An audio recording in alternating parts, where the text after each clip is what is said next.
Ladies and gentlemen, we welcome you to episode number 57 of the Primetime Rundown right here on the Eastern Observer, presented to you by Black Cats NYC. Alongside my guys Ian Schraier and Rob DeLuca, I'm Joey Jarzynka. Cannot thank you all enough for joining us here on our brand new night for the summer on Monday nights here on the Eastern Observer and Zingo Channel 199 on Blackjack Television.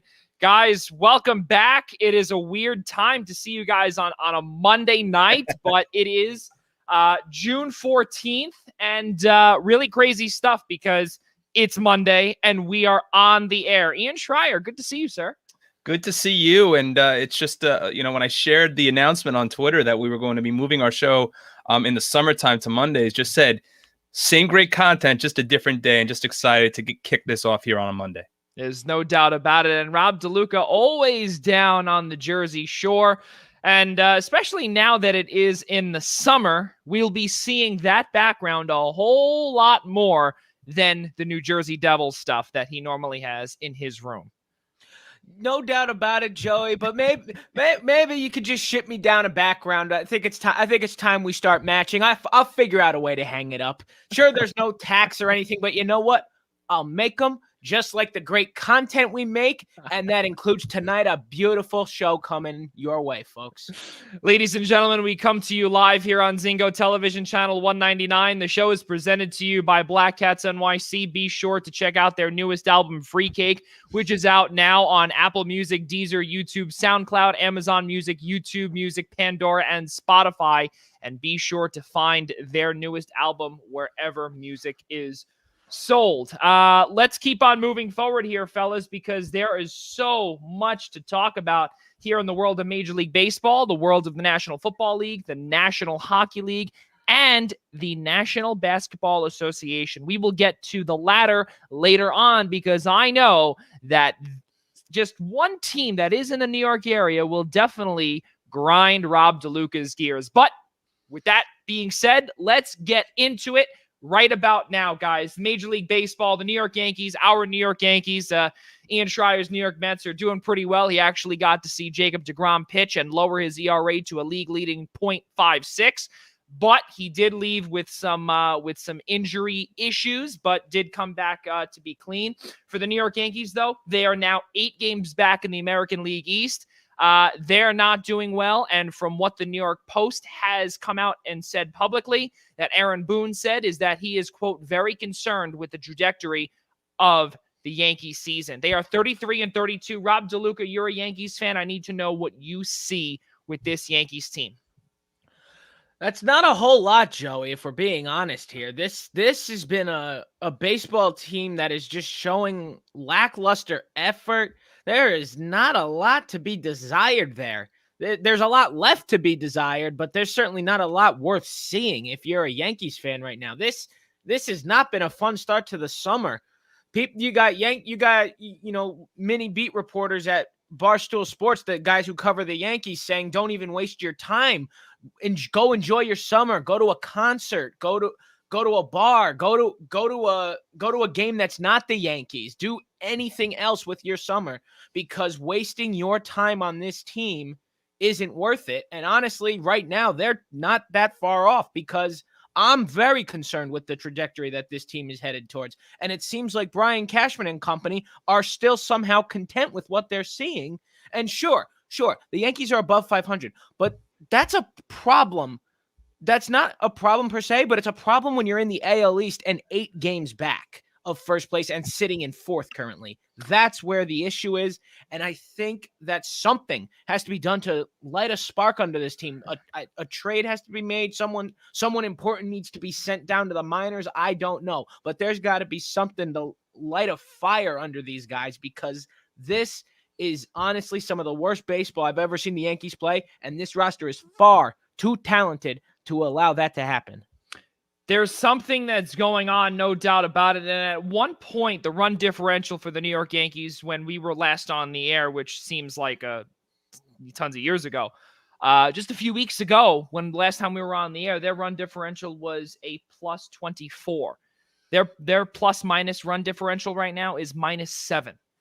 They are 8.5 games back out of first place Tampa Bay, who have won 3 consecutive. And they were also the first team in Major League Baseball to eclipse the 40-win mark this season. Ian Schraier, what do you see wrong with the New York Yankees? Well, you thought if they were going to break out of their so-called hitting slump, and I know the one move that they did make to try to spur something with the injury to Judge was to bring up Miguel Andujar and have him play in the outfield, and he's actually been coming through with some timely hitting. But the problem with the Yankees is the problem we've been saying for a while now. It's their pitching. I know they're not hitting, but it's their pitching. I mean, you're still going into games aside from Garrett Cole with guys like Jamison Tyone, Jordan Montgomery, Domingo Germán, guys who are just getting blown up for 6-7 runs a game. And that's just not going to cut it in the American League East, in that loaded division full of hitting teams like the Blue Jays, like the Red Sox, even more so the Tampa Bay Rays. But yeah, that's not part one of the problem. I mean, aside from Garrett Cole, who are you depending on right now? Aside from Corey Kluber throwing the no-hitter in Texas, like where are they turning to get some sort of consistency in that rotation? With respect to the hitting, though, you would have thought that playing 2 games in a hitters-friendly ballpark like Philly, which is so, in comparison to Yankee Stadium, is very much alike in the way it just gives up home runs, and then to proceed to aside from a game-tying 3-run homer by DJ LeMahieu, we're about to get run out of Philly in 2 games this weekend by Vince Velasquez and Aaron Nola, whose ERA coming into that game was over 4. So you want to look at, you can touch on a bunch of different points. I mean, my biggest problem with that team right now is the pitching, because they just can't keep teams off the scoreboard, and that's going to hurt them in a series coming up like Toronto, who's got guys like Vladdy and Bichette, and this is all without George Springer, mind you. So I think that's problem number one. But I mean, the hitting is a huge cause for concern as well. Yeah, not only that, Ian, you think about this. I mean, you say the rotation is definitely an issue after that hot stretch where the starters went 35 straight innings without giving up a run, and now they've gone a little cold, Garrett Cole included, but not to the extent of the others. But besides that, in the pitching, the bullpen is completely unreliable. There is not a single person I could turn to right now and say, "Yep, bring him in. He'll be able to stop the bleeding, stop the damage." Not a single one. Even Aroldis Chapman's been getting lit up his past 2 appearances. He's blown the games. He blew the last one in 8 pitches. In more reality, like three straight pitches, the game was over. It was unbelievable how bad that went. And Chad Green at the same time getting thrown around, getting tossed around for runs, causing losses left and right. There's just not a straight answer to where the root of the problem is. That's when when there's that much chaos going wrong, that's when you have to start looking at the management and think changes need to be made. The only other pitcher that they were hoping to get back at this point, who hasn't pitched in 2 years, was Luis Severino, who made a rehab start for Hudson Valley against Brooklyn and Coney Island the other night and was carried off. So, I mean, you could basically, I mean, I'm not trying to say count him out for any chance of a return, but when you can't put any pressure on your leg, it's no good. In their last 10, they've gone 3-7. And this is something that I've brought up a few times now.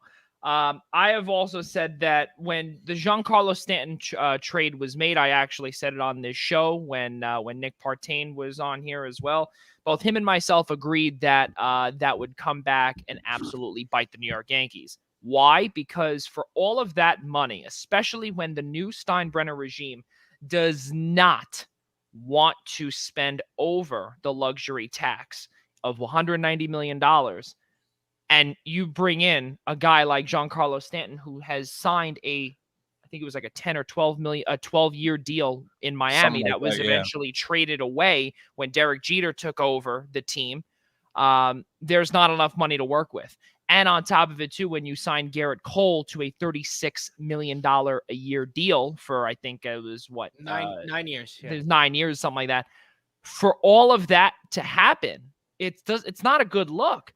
And you are really you're I don't want to sound like it's football or hockey, but you're cap stricken, really, because it's not a hard cap in Major League Baseball, but the Steinbrenners give Brian Cashman that hard cap to work with of $190 million. Yeah, no luxury tax for them anymore. There is no luxury tax. Exactly. George Steinbrenner has been gone for roughly about 11 and a half, going on 12 years now. Yep. And if he was, I guarantee right now, in his grave right now, he is flipping, seeing what his sons are doing here and not giving them the ability to spend a little over that $190 million mark, because right now at 33 and 32, there would be every single soul, including even the cooks in the kitchen and the concession stands. They would be Get fired. them all out.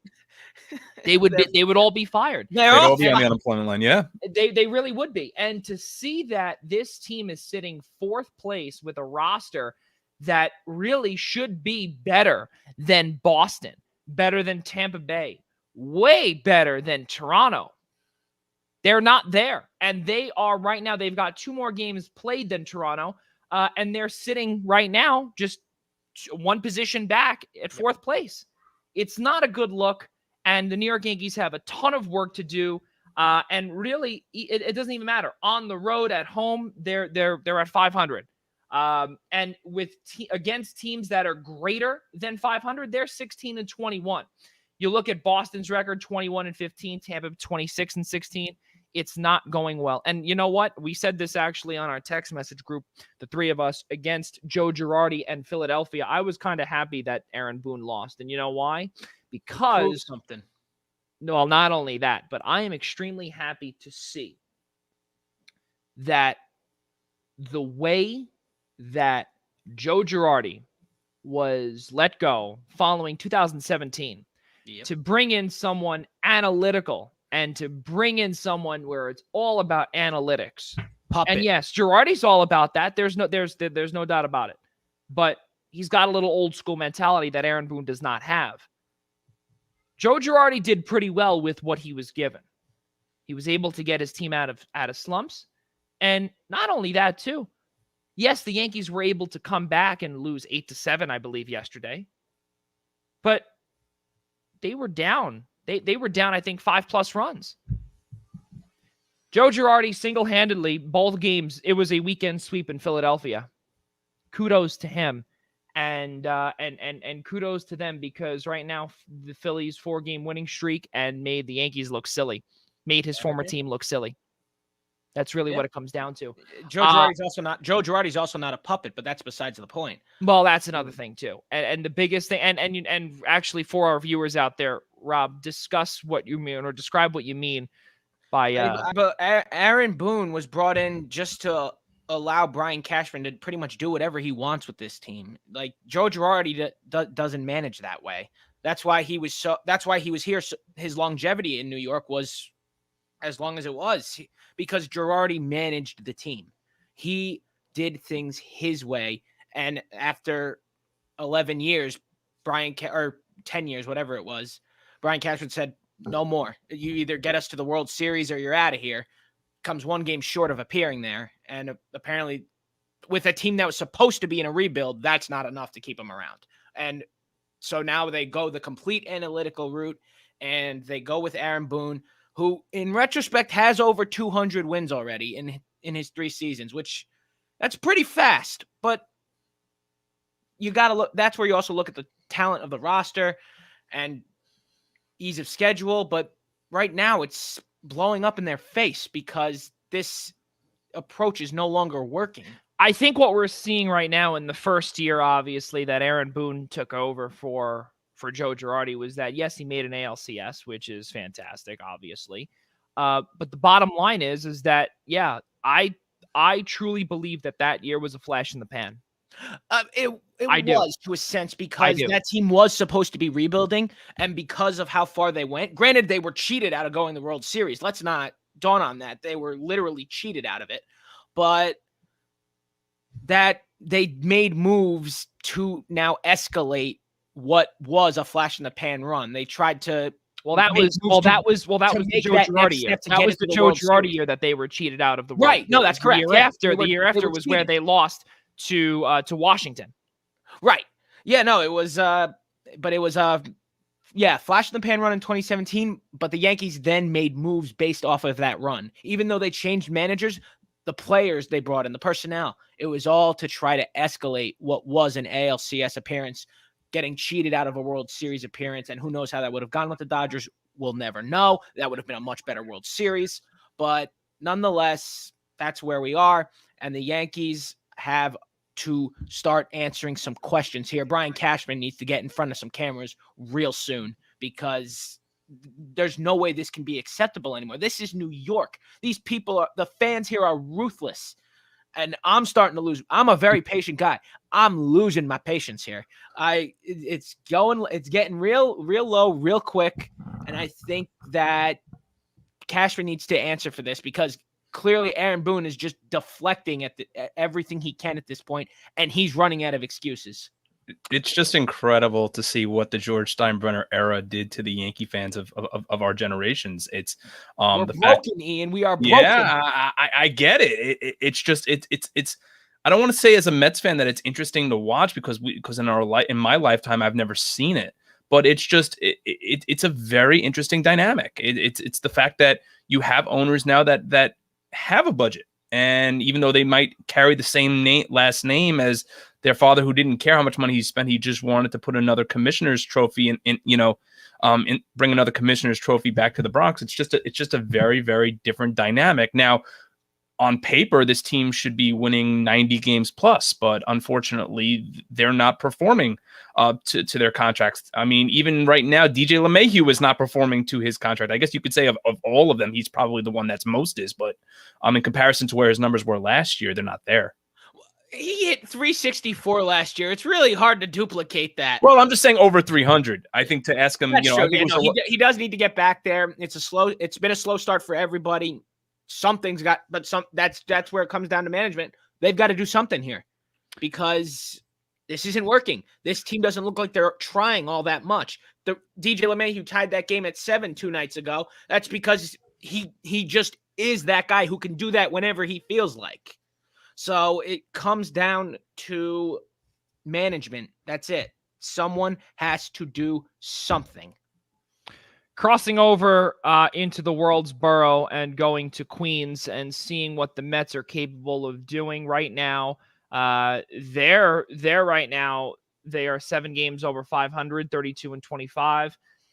In their last 10, they're 6-4 plus 17 run differential. What they've done at home is truly remarkable. But then again, they've also played a lot more road games than they have home games. 17-6 at home, 15-19 on the road. They're against teams over 500. They're 10-14. But the bottom line right now is that they're hosting the Chicago Cubs right now. Anthony Iapoce back in town, our good friend. So that is pretty cool stuff. He's able to be at home with his family. From what we're seeing with the Mets, we saw, or actually Ian was there in the last contest that Jacob deGrom pitched.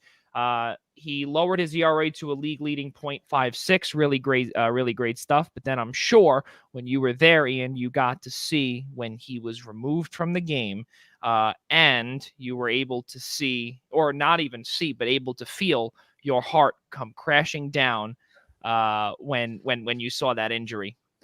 Well, he wasn't removed from the game. He just didn't come back out for the 7th inning. He was at, I think it was somewhere in the realm of 70 pitches, and I think I'm trying to remember.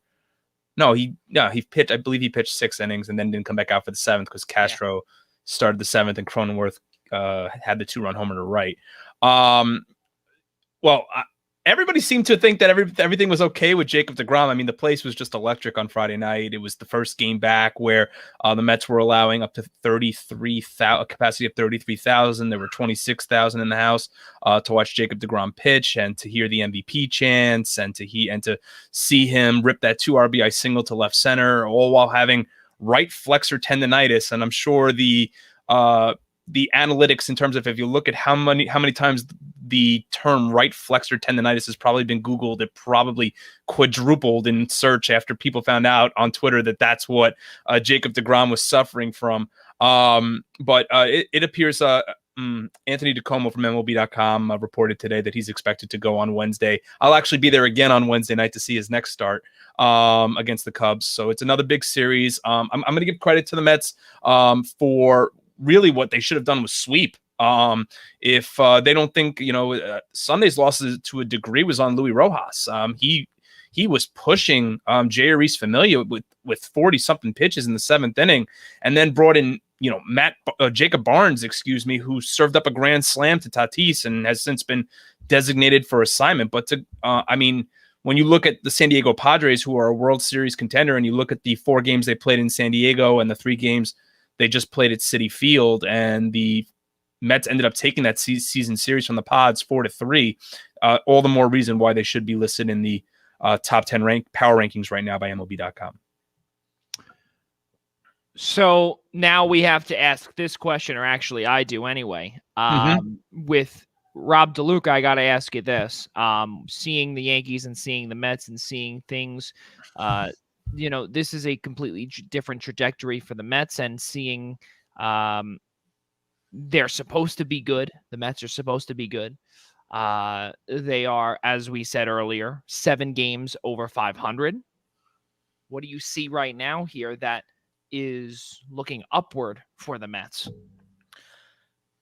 Well, I would try to use they're in a bad division excuse, which they are, but that's a little tiresome because the Mets are actually good. So it doesn't matter that they're doing this. The only shocking thing really here is that the Braves are as bad as they are right now. But yeah, nonetheless, the Mets are still a good team. This was expected of them, and they're just doing what they were supposed to do. And they're doing it with half a lineup. Which is good to see, actually, for once, if you're a Mets fan, because you've been told all these other years that, yeah, they're going to be good this year. This is the time. But now they're actually seeing it come together. So it's definitely a fun time to be a Mets fan. Definitely worth using some of your summer to watch them. No doubt about that. Definitely watch the Mets games. Those will be exciting for you if you're a Mets fan. Those will be fun. Ian's going to another game on Wednesday. He's probably having a great grand old time at these games because the Mets are doing good things. Jacob deGrom has more RBIs than he does runs against. That doesn't even make sense. We're in the middle of June and he has a .56 ERA. He has 5 RBIs and only 4 runs against. He'll be starting the National League All-Star. That's not even human. He will be the NL starter in the All-Star game. That I can tell you that. Yeah, no kidding. I mean, we talk about all these. There's all this scandal about the pitchers using sticky substances and cheating. What about being from another planet? Is that cheating? Because Jacob deGrom is not from Earth.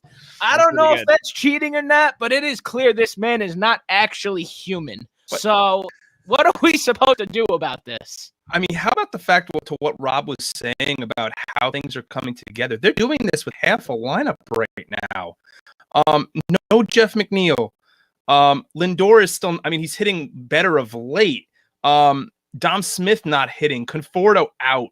I mean, their best hitters right now are Jonathan VR, James McCann. I mean, granted, that's great. I mean, they signed him to a 4-year deal, and McCann is starting to produce, and Billy McKinney and Jose Peraza. Like, who had these names atop the starting lineup and producing for the Mets? All these lineup questions. I got to ask you, what the hell was Tomas Nido doing at third base the other night?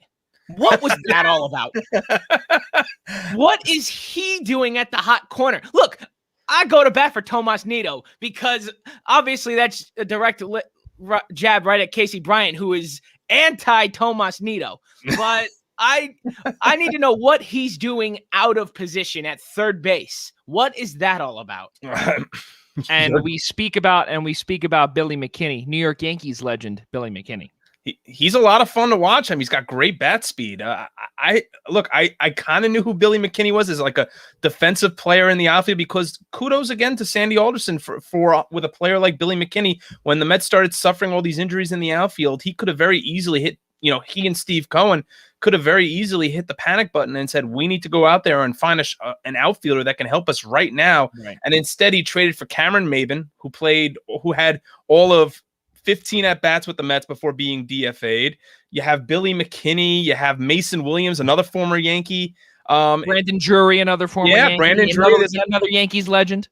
Yeah, I mean, they're finding a way to plug and play right now. Yeah. I mean, and McNeil is due back this weekend, and Conforto the weekend after. So they're taking Yankee scraps and turning them into more than they ever could be. Doesn't that sound slightly familiar to what it used to be about 10 years ago? And it used to be the actual opposite. It used to be it used to be all the players that were turned into superstars while going into the Bronx. Now it's the other way around. Now it's from the Bronx into Queens. Do you know how much it still hurts watching Doc Gooden sit on that parade in 90? Sitting in a limo going down the Canyon of Heroes when he didn't even make it to the Mets parade in '86. That's right. That's right. Really, really crazy stuff, fellas. That's baseball, Joey. That is exactly baseball.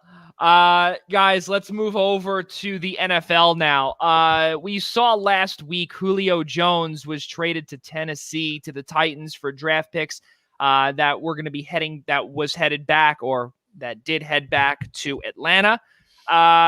Ian, you called it. You really did call it, and you said Tennessee. So we have to say congratulations to you on that. Thank you. That call. Great call.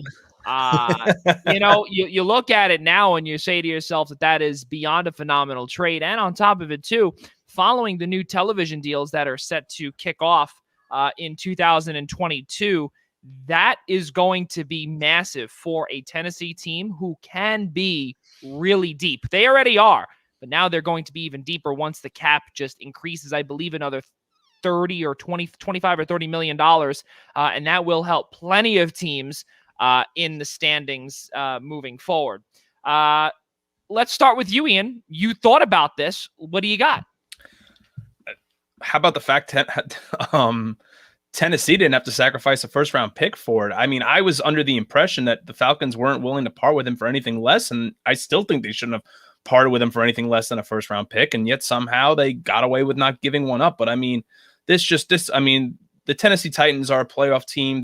Coming into the season before the Julio trade, they narrowly probably edge out the Colts as the best team in that division. This trade just completely catapults them at this point, more than a few notches above the Colts at this point. Let's just say AJ Brown is pretty happy about this. Yeah, I mean, we know that offense runs through Derrick Henry. That's first and foremost. And now what you're going to do, there's less opportunity for teams like what we saw against Baltimore in the playoffs last year, where they were stacking the box against Derrick Henry and just forcing, and allowing AJ Brown to compete one-on-one on the outside. Now what you really have to do is now you have to worry about Julio too. So you're going to see less teams stacking the box now against Derrick Henry. They're going to have to give more safety help. So this just, I'm not going to say that the Titans right now in the AFC Championship game, are in the AFC Championship game against Buffalo or Kansas City, but I think they're probably the second best team in the AFC right now, even over Buffalo. They very well could be. Ian. I mean, here's the thing about that. You're right that the offense does run through Derrick Henry.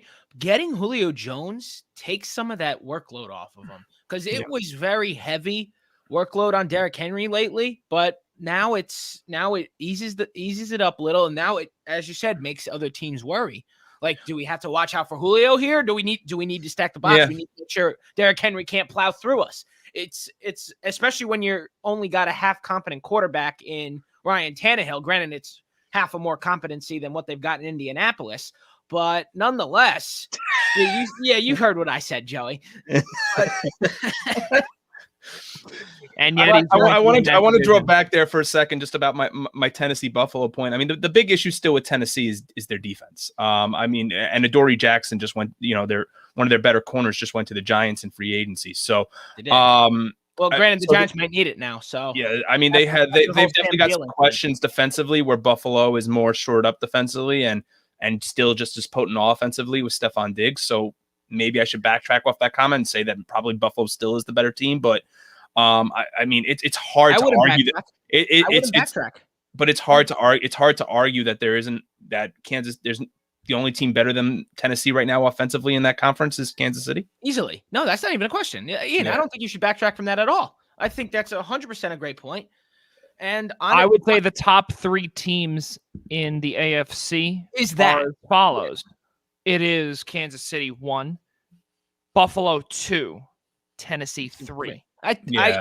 Buffalo and Tennessee are interchangeable between 2 and 3. Kansas City's obviously number 1. It's not a question. We know that, but it's gonna make for a good fight in the playoffs, and that's honestly something that this honestly is a great move overall for the NFL, just to make something a little more exciting because now it throws in that third team. It's not as predictable over in the AFC anymore.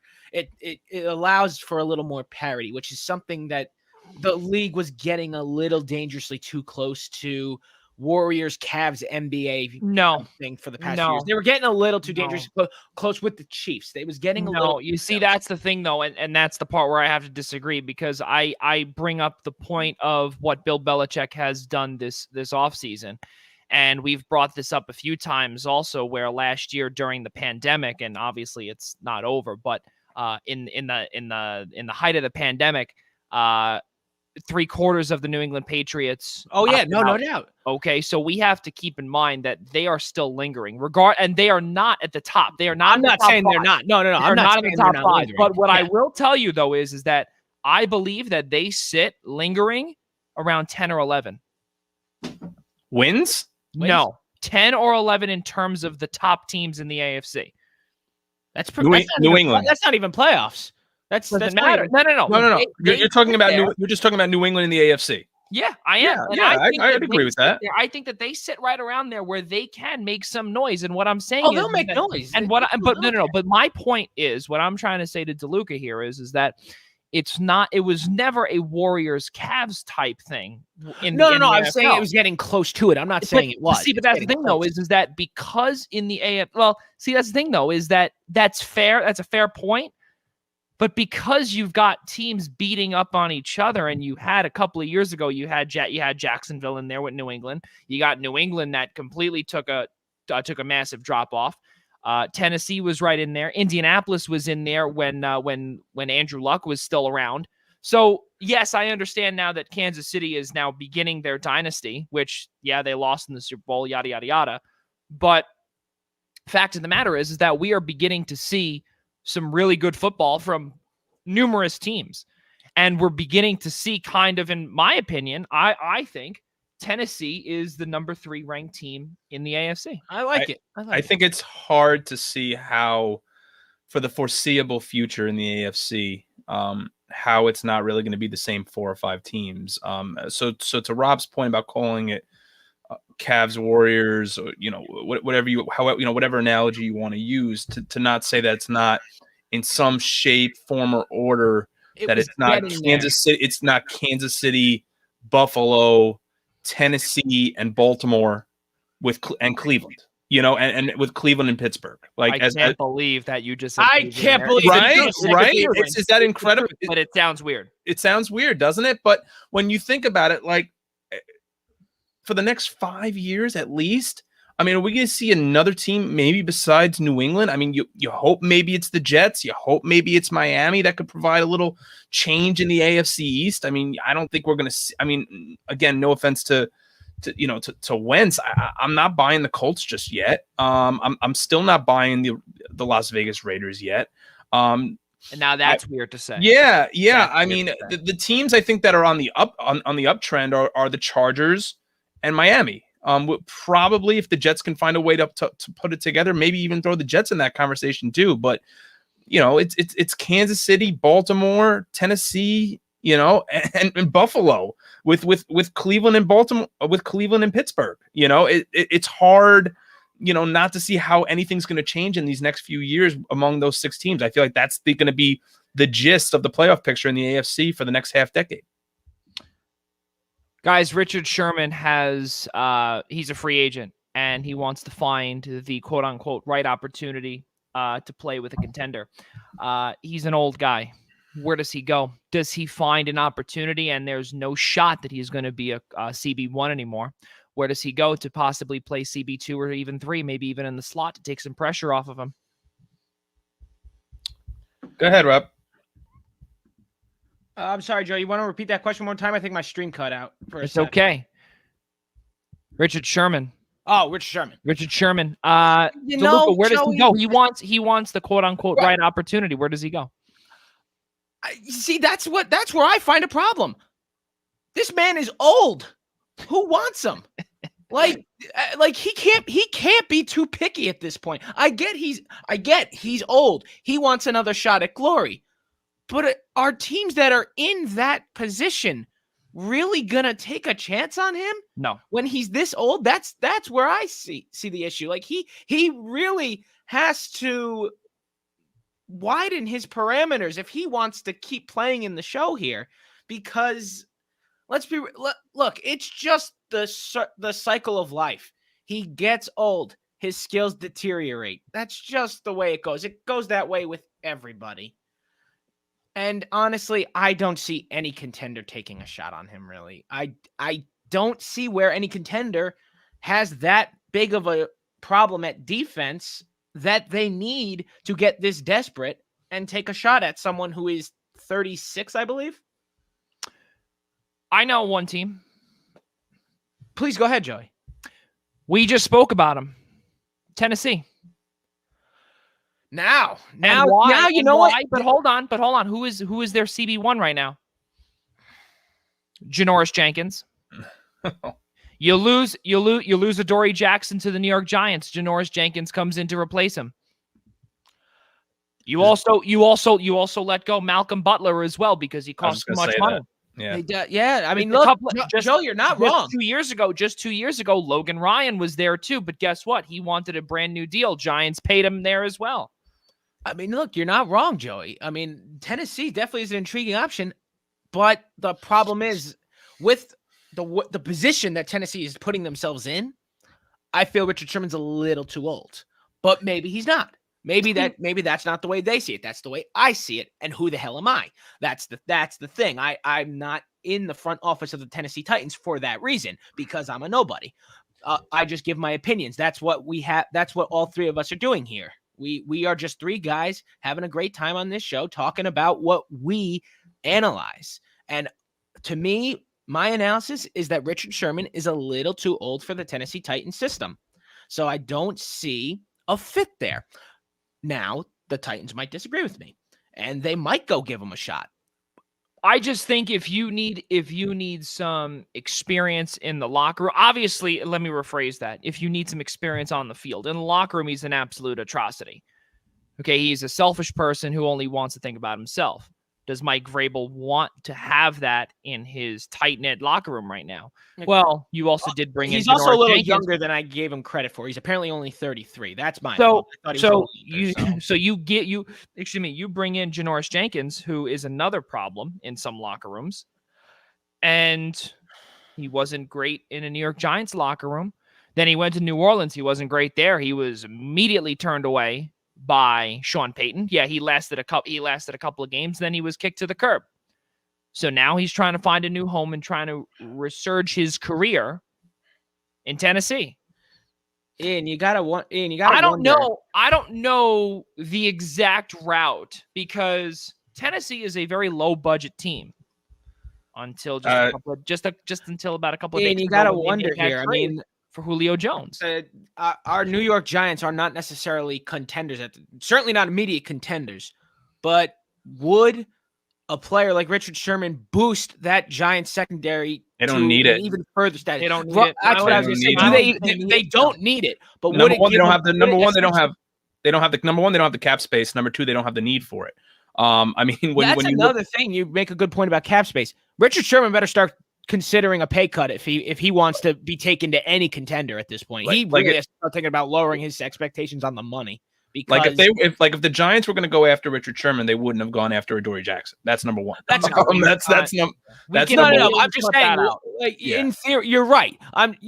That's just a question you bring up. You wonder because Richard Sherman is thin on options because he refuses to. I still haven't given up my hope that maybe Robert Saleh would tell the Johnsons to open up the checkbook with he the would Jets. never go. But remember, he wants to win. The Jets are still not in a position to win. How about this team for you? How about a return to Seattle? No. You know what? I've never ruled it out, but it seems that's like a team. It seems like Pete Carroll and company are done with him. Otherwise, they wouldn't have let him go in the first place. I feel like. I understand that. I just think that's a team that's in dire need of cornerback help. Right now, I'm pretty sure they've got a pair of third stringers starting at left and right corner. Granted, you've got Jamal and Quandre Diggs as your safeties, but they've got no outside. Joe, you're right. It's too much money. But eventually, and I'm going to say it, eventually, Richard Sherman's going to wake up and be like, okay, clearly I need to lower my salary expectations because I'm clearly not what I once was, and I'm not worth the same as what I was 5 years ago. Or what you I'm not do, worth it. I gotta take a pay cut, and maybe then a winning team will take a shot on me because I'm cheap now. So if you want to go to a team that is contending in either the AFC or even in the NFC, you look at teams such as Ian said, Cleveland, who have about $20 million in cap space as of today. The Los Angeles Chargers, $20.359 million in cap space. All of this, by the way, is courtesy of our friends at Spot Track. New England Patriots, 20.158. Moving down the list, the Indianapolis Colts, who always can use some defensive help, $17 million in space.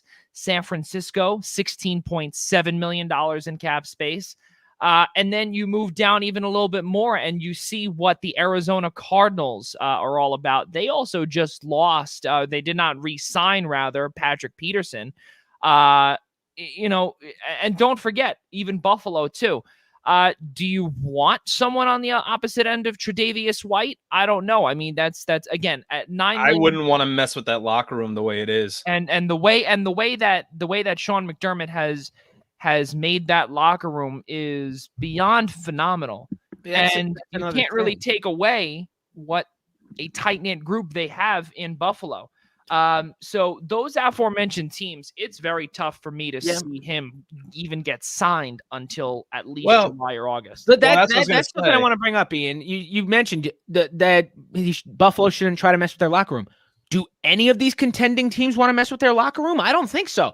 Because the reason contending teams, part of it, a small part of why teams are contenders and they're in the positions that they are is because they get along so well. Their chemistry is good. Sure. The locker room is great. You do not want to mess with that by bringing in someone who is known to be a problem. So you got to wonder, is that another reason why a contender won't take a shot on him? If he wants to continue his career, he has to A, lower his salary expectations a lot, and B, be willing to play somewhere that's likely not going to be in the Super Bowl right away. Well, I think the team that checks that box from the names that Joey was rattling off are the LA Chargers. The Chargers right now are that team that maybe isn't win now, but is also kind of on the cusp of a wild card spot. They're building something. Yes, yeah, I mean the reason Buffalo doesn't work aside from that team chemistry there is that they are a team that really builds through the draft. They build up their homegrown prospects, and they really aren't a team that's built a lot on free agents. Whereas when you look at the LA Chargers, I mean that's he spent much of his career playing on the West Coast. It would make some sense. The Chargers have had some injuries recently in the secondary, especially. And I think they're a team who talk about a team last year that couldn't close out wins. The Chargers were the heels of the fourth quarter in the NFL last year. So why not maybe take a chance on trying to fortify that secondary a little bit? Sure, he's a bad locker room guy, but you've got a very impressionable quarterback right there right now in Justin Herbert. So I mean, I'm not trying to say like, hey, let's change the way things are going because we're winning. Well, you just fired your head coach in Anthony Lynn. So really, how much can beggars afford to be choosers there? The other option Richard Sherman has is wait till training camp, like Joey's saying, July or August. Wait till training camp, see who goes down in preseason, see who goes down during practice once they put the pads on. There are guys, you can count on probably two hands how many times you see guys go down just on the first couple of weeks of training camp. Yep. We've already seen a torn ACL at OTAs. So Richard Sherman has that ability that he really doesn't have to show off too much of his resume because everyone in the league knows his resume.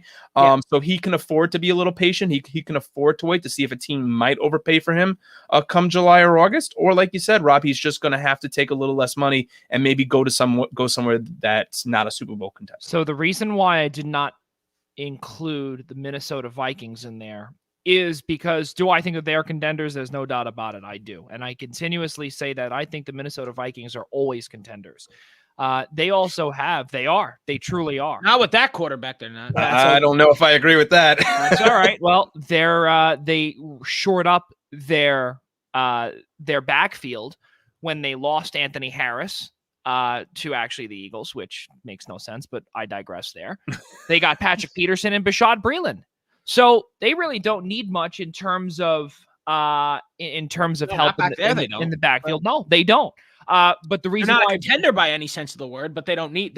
Well, what helps the Vikings? I will tell you this: I think that they are, if God forbid something were to happen with Aaron Rodgers, because can you really bank on a Chicago Bears team that is just filled with question marks right now? Well, that is another discussion. Yeah, like Rob was saying, that is another discussion. If you want to talk about the Minnesota Vikings as NFC North champs, yeah, if Aaron Rodgers doesn't return to Green Bay, I think there's a very, very good chance of that happening. High chance that they do that. Super Bowl, I don't know about that. But to say Super Bowl aspirations for that team, no. Look, I think they are playoff bound every year. Oh, the Vikings are playoff bound whether Aaron Rodgers. I think the Vikings are playoff bound whether Aaron Rodgers stays in Green Bay or not. They could they'll take a wild card spot. I think Minnesota either way.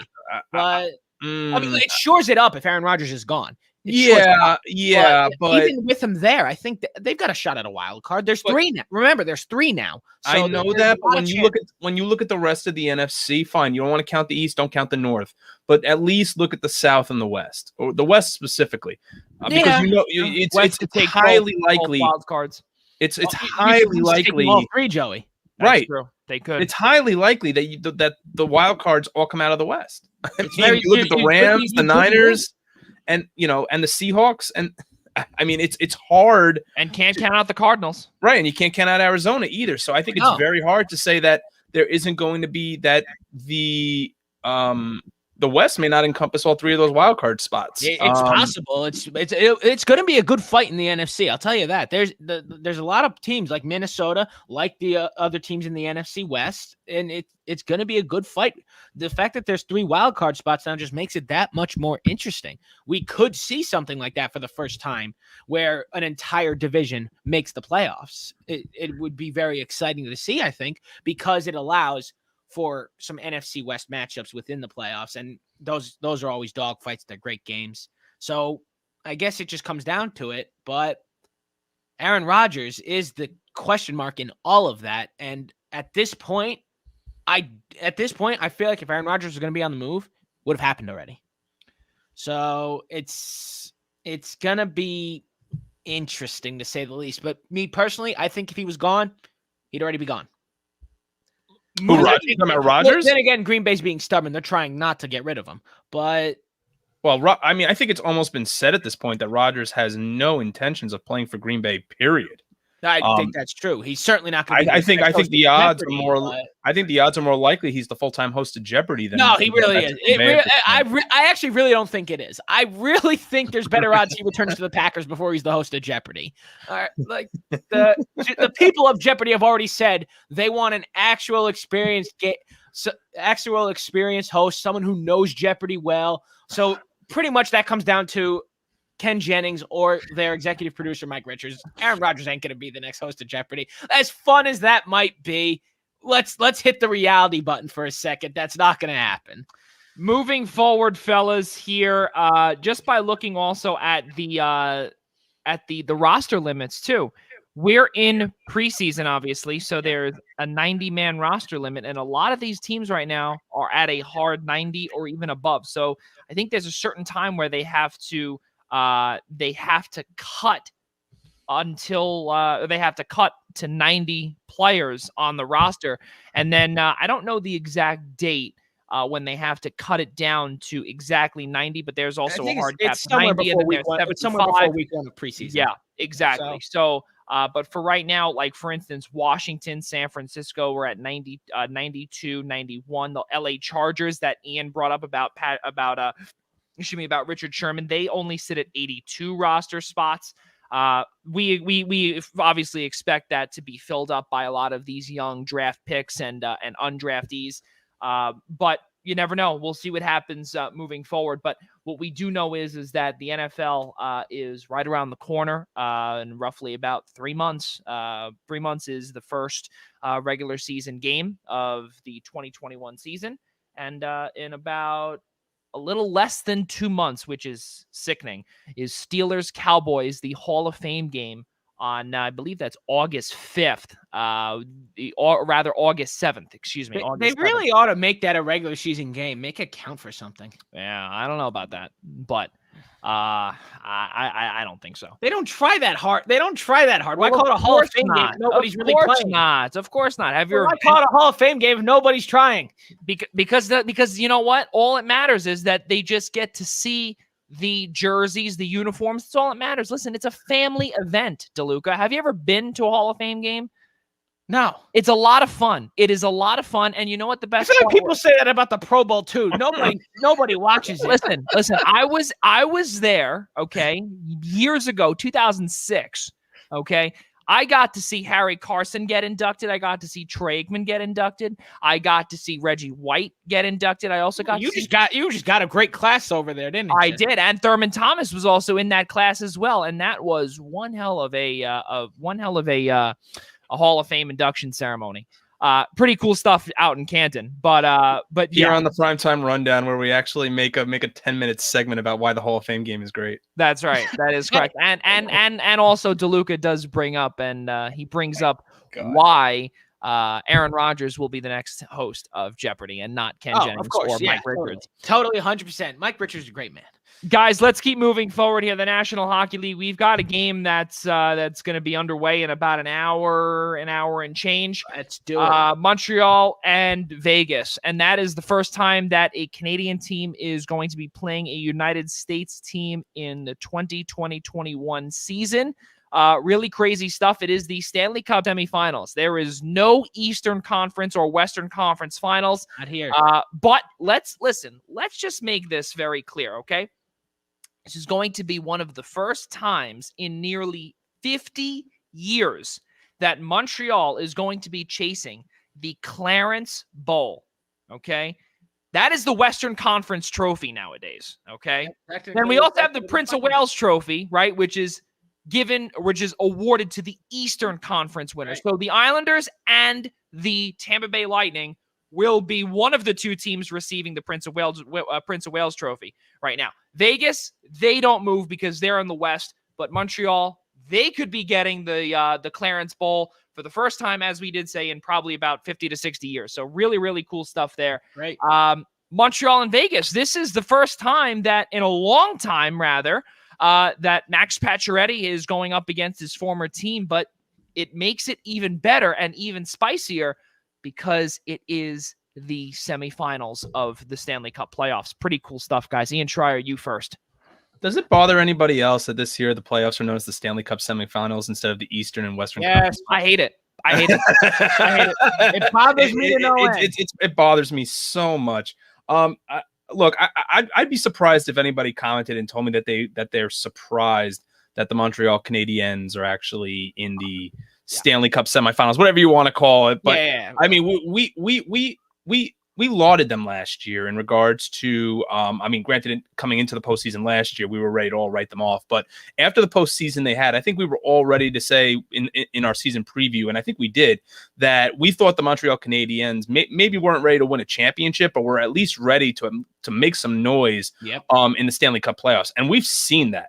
I mean, we know how weak of the division the North was, and we saw that from the Canadian teams. We saw Edmonton underperform, and we saw the annual choke job of the Toronto Maple Leafs, and it's just one thing after another north of the border. But with respect to the Canadiens, I mean, what is it just about Carey Price when the lights come down and the playoffs start, and all of a sudden his save percentage goes up about 30 points, and his goals against average drops about a full point.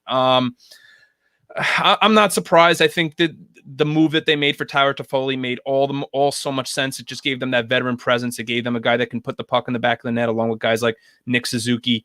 And I'm happy for Montreal. I think this is going to be a great series. I'm not expecting Vegas to run away with it. I am a little surprised that we're seeing Vegas and not Colorado, especially after Colorado went up 2-0. Colorado did not want to win. They didn't want to play after. No. They didn't want to play. No. And after being up 2-0 and you lose game 3 in overtime, and then all of a sudden the momentum just completely shifts. But I think this is a series that could go 6 between Montreal and Vegas. I think there's going to be a little bit of an issue, I think, for Vegas and both teams with respect to the travel. Both teams are probably traveling about 6 hours. in each direction. But nevertheless, getting back on point, I think we see how talented Vegas is. We know what they have between the pipes. We know the way that they could put the puck in the net. But I think to their credit, I think Montreal is a team that can't be underestimated, and I think we've seen that the first 2 rounds. Yeah, there's no doubt about it. And something I want to add in here before we get to Rob DeLuca is that this is the first time that Montreal is going to be playing in front of more than 2,500 fans and not of their fans. We brought this up over time, and I know that in the beginning of our playoff segment, when I know that we discussed it with Ian Schraier, we were discussing about how playoffs playoff atmospheres matter, and it showed in Nashville for just one game. It showed at the Nassau Coliseum for the New York Islanders, and it's also showed in Las Vegas as well for the Vegas Golden Knights. And I think that tonight, I think that it will be an extended series. There's no doubt. I think it's probably going to be Vegas in probably 5 or 6. But what I can tell you here is that it will be a blowout tonight where Montreal will not get more than 1 goal tonight. I think Vegas will come all over them because Montreal is in for a rude awakening. I believe that the way it is, it's going to be Vegas will be blowing the tires off of Montreal to start. But I think game 2 will be a lot more different, and I think where Montreal will be able to keep up. That's what I think in game 2. Rob DeLuca, Montreal, Vegas. What a crazy matchup upcoming, and no one expected a 2-4 to go up against one another. Yeah, Joey, I mean, this is interesting to say the least. I mean, obviously you got Montreal going to the Western Conference Finals here, whatever you want to call that. Because I mean, that's the trophy they're going for. So technically to me, that's technically the Western Conference Finals. That's the trophy they're playing for. So nonetheless, that's what we got. And I think that Montreal, I think you're right, Joey. I do believe that this is what you said. They're new to playing to more than 2,500 fans. They haven't seen a 100% building in over a year now, a year and a half now. It's been since they've seen a full building. So they're not going to be ready for the atmosphere. It's going to overwhelm them. And it obviously the crowd's against them. So this is not going to go well for them tonight. I agree completely. Vegas is likely going to blow them out tonight, but then they'll be adjusted. As you said, they're going to be adjusted. They might even respond in game 2 with a win. I think they personally, if they want any shot at this, they're going to need to steal one of these 2 games in Vegas. Not even a question about that. Then they get to head back to their home turf, where I believe the city of Montreal is trying to get approval to expand their capacity to, I want to say 5,000. I think it's 5 or 10,000. Is it 5? Are they only going to double it? Okay. So 5,000. They definitely want to extend it as time goes on. So they want to keep extending the crowd. So hopefully they get that approval. I would love to see it. Because honestly, even with just 2,500 people, when Montreal swept the series in overtime, that place exploded. You'd have thought it was a full house in there with how loud it was. It was incredible. It was incredible to see. And honestly, I am not that surprised that Montreal is here to begin with. I'm pretty sure I believe I said it here, either in the texting group or on the show, but I believe I said on the show, the winner of the Maple Leafs Montreal series goes to the semifinals because Edmonton and Winnipeg were simply just not that good. They were both overrated. That Edmonton Winnipeg series was weird to begin with, and I knew Winnipeg wasn't that good once they won. So honestly, I'm not in the slightest bit surprised that Montreal is here. It's going to be a great series. I do believe Vegas is going to overwhelm them a little too much throughout, though. I think Montreal's is not quite there. Granted, Carey Price is playing like it's 2015. Corey Perry's playing like he's back in Anaheim, like it's 2010 or something. Yeah. Let me talk about that for a second. Corey Perry is on a roll right now, and Tyler Toffoli is too. He's playing like his Los Angeles Kings days. Yeah, I'm loving it, honestly. I'm loving seeing these old guys coming together and playing hard like this. Like it's like they don't even care that it's 2021. They're like, hey, I know it's 2013. I can still put up 20 playoff points if I want to. I love it. But I think the reality check is coming this round. I have Vegas in 5. I think it's good. Montreal's going to play them close, but Vegas is just going to get those bounces. That's what it's come down to. It's gonna be 5, maybe 6 games if Montreal has to take both at home. That's not even a question. They lose one game in Montreal, Vegas moves on with ease. Well, there's something else that I want to bring up here, too, is that Jeff Petrie, he was also hurt, too. And you also needed a number 2 defender back there to go alongside Shea Weber, Joel Edmondson, Ben Sherratt, Brett Kulak as well. Even Eric Gustafson, we got to see him score a goal as well, which was really cool stuff. But, all I could say right now is that Montreal is going to do the best that they can, especially without their number 2 defenseman. I personally don't think that they can really do much. But what I can tell you, though, is that I think that this team is obviously on a Cinderella run. You have a lot of these old-time guys, Eric Stahl, Corey Perry, Michael Frolik is also there. Obviously, he doesn't play, but he does bring a locker room presence as well. Tomas Tatar has been on the shelf, but he brings another locker room presence as well. Brendan Gallagher has been finally able to get his shot and his fair share of success here in Montreal. But the bottom line here is that Vegas is too powerful, and I think that they're going to run over a thinned out defensive core of Montreal. Obviously, in our free agent frenzy and our expansion draft special show, we'll be discussing more about Montreal, because I could tell you I can go on and on with these guys. I think these guys are going to be really good in the future. This is just the beginning of something special, and I think that they are in much better hands than Toronto. Ian Schraier, let's what do we got here with Montreal and Vegas? What are your thoughts here? I mean, I opened up by saying in 5 or 6, I think was my projection, and I'm just going to stick with it. I'm going to stick with Vegas. It's hard, even though I thought Colorado was going to be the team that was representing, it should have been. I mean, that's a team again that's just so talented, so full, checks every box. And somehow just, they're kind of they're becoming the Toronto Maple Leafs very slowly of the West. It just feels that way a little bit. So now that Ian said that, if there are any Colorado Avalanche lovers out there listening to this, let's just put that on record. Gabriel Landeskog's not going anywhere. He'll be a free agent for maybe 45 seconds. And you guys extend him for about 5 years, maybe more. You got nothing to worry about. Save that for our free agency special, Rob DeLuca. He won't be a part. He probably won't even be a part of it by the time we do that show. So he won't even be involved in it.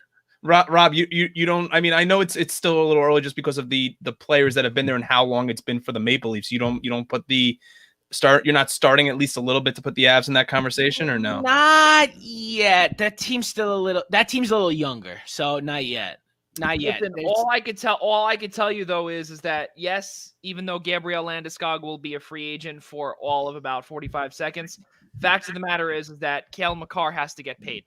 That he does. They both do. Yes, that's gonna cost the Avalanche some depth. That's obviously that's a conversation for the free agency special. It's gonna cost them some depth. And the way Philip Grubauer has played too, he ain't gonna get paid that big. Listen, he's gotten paid 3.33, and he is a UFA heading into this year. Listen, well, it'll all be discussed on our free agency special because now they need a goaltender.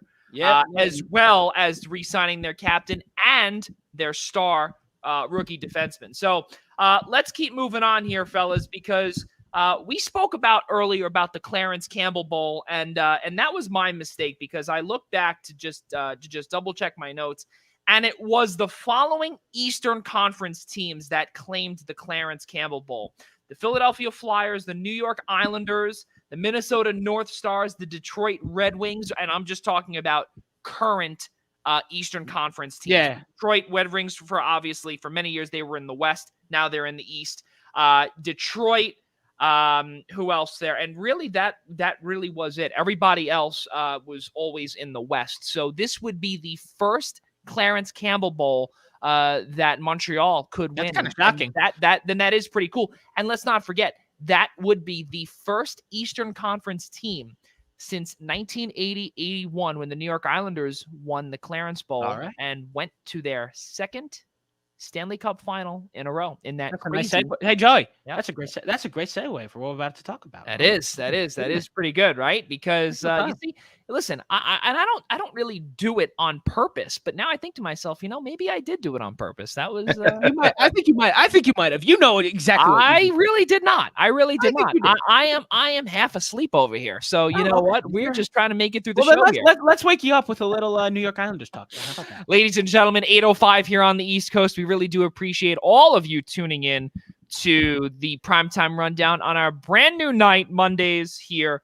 on the Eastern Observer and the Blackjack Media Group, alongside my guys Ian Schraier, Rob DeLuca. I'm Joey Jarzynka. Cannot thank you all enough for tuning in on this Monday evening here until August 30th. Then we will be moving back to our normal time on Friday nights beginning at 6 p.m. So let's keep moving forward here, fellas, because it's, again, as DeLuca said, it is a perfect segue because the other team on the other side, the Prince of Wales Trophy participants and hopefuls to get that trophy at the end of this round, the New York Islanders and the Tampa Bay Lightning, the rematch of the 2020 Eastern Conference Final in the Toronto bubble. Just kidding. In the Edmonton bubble. Yes, the New York Islanders lead 1-0 in terms of that round. And the way they looked yesterday, the New York Islanders, they shut down the Tampa Bay Lightning like none other. That was wild. Rob DeLuca, your thoughts? Yeah, Joey, that was one hell of a game. I mean, I couldn't believe it. Like, let's look back on the Islanders' path here. They got through Tristan Jarry with ease. That's not even that hard to do. They went through the Penguins as they have done every year for what feels like 5 years now. It's not that hard. But nonetheless, coming to Boston outplayed the Islanders in 5 out of 6 games. The only game they didn't outplay them was game 6, and the Islanders won. That's when the Islanders clinched the series. They took over that game. It's like the Islanders became a new team because they carried over game 6 into game 1. And honestly, that's it. It was just a great effort. Matt Barzal scoring timely goals as he does. That's just what we've come to see with him. And honestly, I am impressed. The Islanders really did shut down the Lightning. Lightning picked up that goal late, ruining Semyon Varlamov's shutout goal with under a minute to go. I did actually I was in another conversation. I was like, because at one point in the first period, the Islanders were being outplayed by the Lightning. And I'm like, and he's like, well, this guy I know was like, yeah, this is typical Islanders. They're gonna win this game, even though they're getting outplayed right now. I'm like, yeah, obviously they're gonna get like 4 shots here. Then the Islanders turned it to another level. But yeah, I'm like, it's gonna be a 2-1 final. It's gonna be ridiculous. And lo and behold, 2-1 Islanders called that. And it's just unbelievable that this feels different than last year because I think the Islanders just have this fire under them that they just didn't seem to have in the bubble when they were playing the Lightning the first time, because I never saw the Islanders play as well as they did in game 1 than that entire 2020 series. The Islanders really never looked that great in the 2020 series, if you asked me. The Lightning controlled every single game of that. The Islanders were winning, got those bounces in overtime to get them their wins. And honestly, but this is different. Semyon Varlamov's playing on a new level here. Like he was pulled in round 1 in favor of Ilya Sorokin. And then Barry Trotz, for whatever reason, when the Boston series started, went right back to Varlamov. Everyone was shocked by the decision. As were you. As was I, no doubt. Joey, you were too. You couldn't believe it. You didn't like the decision as an Islanders fan. I did not. But now it's paid dividends, and he has been spectacular. Listen, I was there. Listen, I don't mean to interrupt you. I was there game 3 of the Pittsburgh series, okay? And he looked awful. And I could see it because I was on the side where Pittsburgh shot twice. Right. And he was brutal. He was terrible. Whatever injury was nagging at the time, we expect to be in the past. It appears to be in the past because he's on a level I don't think I've ever seen from him. No. At any point of his career. And he is not exactly a young goaltender anymore. This guy's in his 30s. So this is something else for Varlamov. It's very important to the Islanders. And with game 2 tomorrow, if the Islanders can somehow come away with both in Tampa, that's dangerous for the Tampa Bay Lightning. They're in trouble because you're not just going to walk into a 100% filled Nassau Coliseum and come out alive. You'll be lucky if you come away with one game if you're down 0-2. You might as well pack it up and go home at that point. Well, I'll have to disagree there, and I'll tell you why. Because the Carolina Hurricanes packed out a massive building of about 17,000 toe-to-toe, head-to-head. No COVID restrictions, nothing. Yes, a beautiful thing. But nonetheless, yeah, but you're right. Tampa did come in there and did the came job. in there and dominated Carolina. Yes, But I gotta say, Carolina's building is what? We're in what year? 2021. It's about 20 years old. That building, maybe. It doesn't matter. So what? So the Coliseum is 19. It's better. Yes, it's gonna be 50 years old next year. Yeah, but it's another animal. Like we heard that barn in the Boston series in Game 6. I'm surprised that place didn't just collapse on top of everybody with how loud it was. Like, I'm surprised the old pipes, the vibrations from all the noise just didn't burst. Like, it's just another animal. Like, obviously the series won't be over if the Islanders go up 2-0.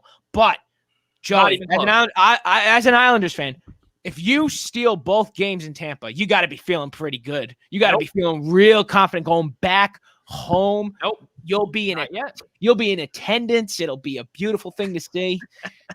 You know, you're going to feel the energy. No. Well, yeah. Clearly, Rob doesn't know what it means to be an Islander fan. I don't. I've been suffering for the last decade. I don't know what playoffs are. Yes, in terms of attendance. No, in terms of confidence. And I'll tell you why. The Carolina series. I don't care what I don't blame you. Regardless of what Tampa Bay was able to do in 6 games. I think it was 5 games. Yeah. 5 games. Okay. They took 3. They took 3 games in that building. The clincher in that building. They did. No, you're right. So okay. It doesn't matter. Granted, we know, DeLuca, that PNC Arena can get loud. Oh, it can. Had 17,000 faithful in that building. Granted, the Lightning are cheating, but nonetheless, I think. All right, Dougie Hamilton, calm down. Look, we can't ignore the fact that they are $18 million over the cap. They have $100 million worth of talent on that ice right now in a sport where the cap is $82 million. See, but that's the thing. They don't, because you know what? We have to remove how much money off of Anders Nilsson and Marian Gabrick's LTIR stint. I mean, you got a point there, but it's unwritten rules that the NHL might have to change if Tampa Bay wins the cup. Yep, I was just going to say that. You're going to watch these changes happen in a big way if Tampa wins the cup. Let's stay on task here, ladies and gentlemen, okay? Because I know Ian Schraier is basically saying, please God, let's get back on the road because we've crashed the car about 9 times here in a span of 10 seconds. What are we supposed to apologize for having fun, Joey? That we're is supposed true. to apologize for having fun on our own show? Listen. We expect that in a couple of weeks when we are all together for the first time in a year in Atlantic City. The surprise! Oh, there's the surprise. My mistake. We'll all be together. Our live show coming your way, 7 p.m. Atlantic City. It's going to be tons of fun. 7 p.m. Eastern time right here on the Eastern Observer. But Ian Schraier, your thoughts. New York Islanders, what do you see here? You're a Rangers fan. This is crazy. I thought Rob hit the nail on the head with respect to his comments regarding Barzal and Varlamov. I think that's really been the turning point so far for the Islanders, because I'll say this much. After Game 1 of the Bruins series, I was very I wasn't feeling good about the Islanders. I'll say that much with the way that with their Game 1 performance in Boston, and they completely flipped the script on that series. Aside from the point that Boston was sustaining some serious injuries, but that didn't matter because the Islanders were still putting the puck behind Tuukka Rask after Game 1. I think the key game, the game that has changed everything for the Islanders, and not saying taking anything away from the Pittsburgh series, was Game 2 against Boston, because that was Matt Barzal's playoff party. And he has not let go of the gas pedal since. He has found his playoff groove.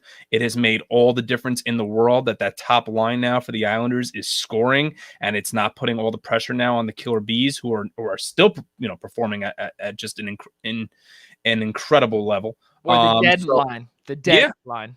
Yeah, it's just making a huge difference. It's showing that there's more than one line for the Islanders right now that can get on the score sheet. And then on top of that, the comment that Rob made about Varlamov. Yeah, I mean, look, we the three of us were saying it together. How in the world do you go back to Varlamov with his slow starts and the way Sorokin's playing? Why in the world would you move away from that? And after last year, after hearing me say it last year, I'm the advocate for riding the hot goaltender. Why in the world would you change it? But clearly, whatever buttons Barry Trotz is pushing right now is working. And I'm sure I was a lot surprised that the Islanders just came into Tampa and completely dominated the pace of play.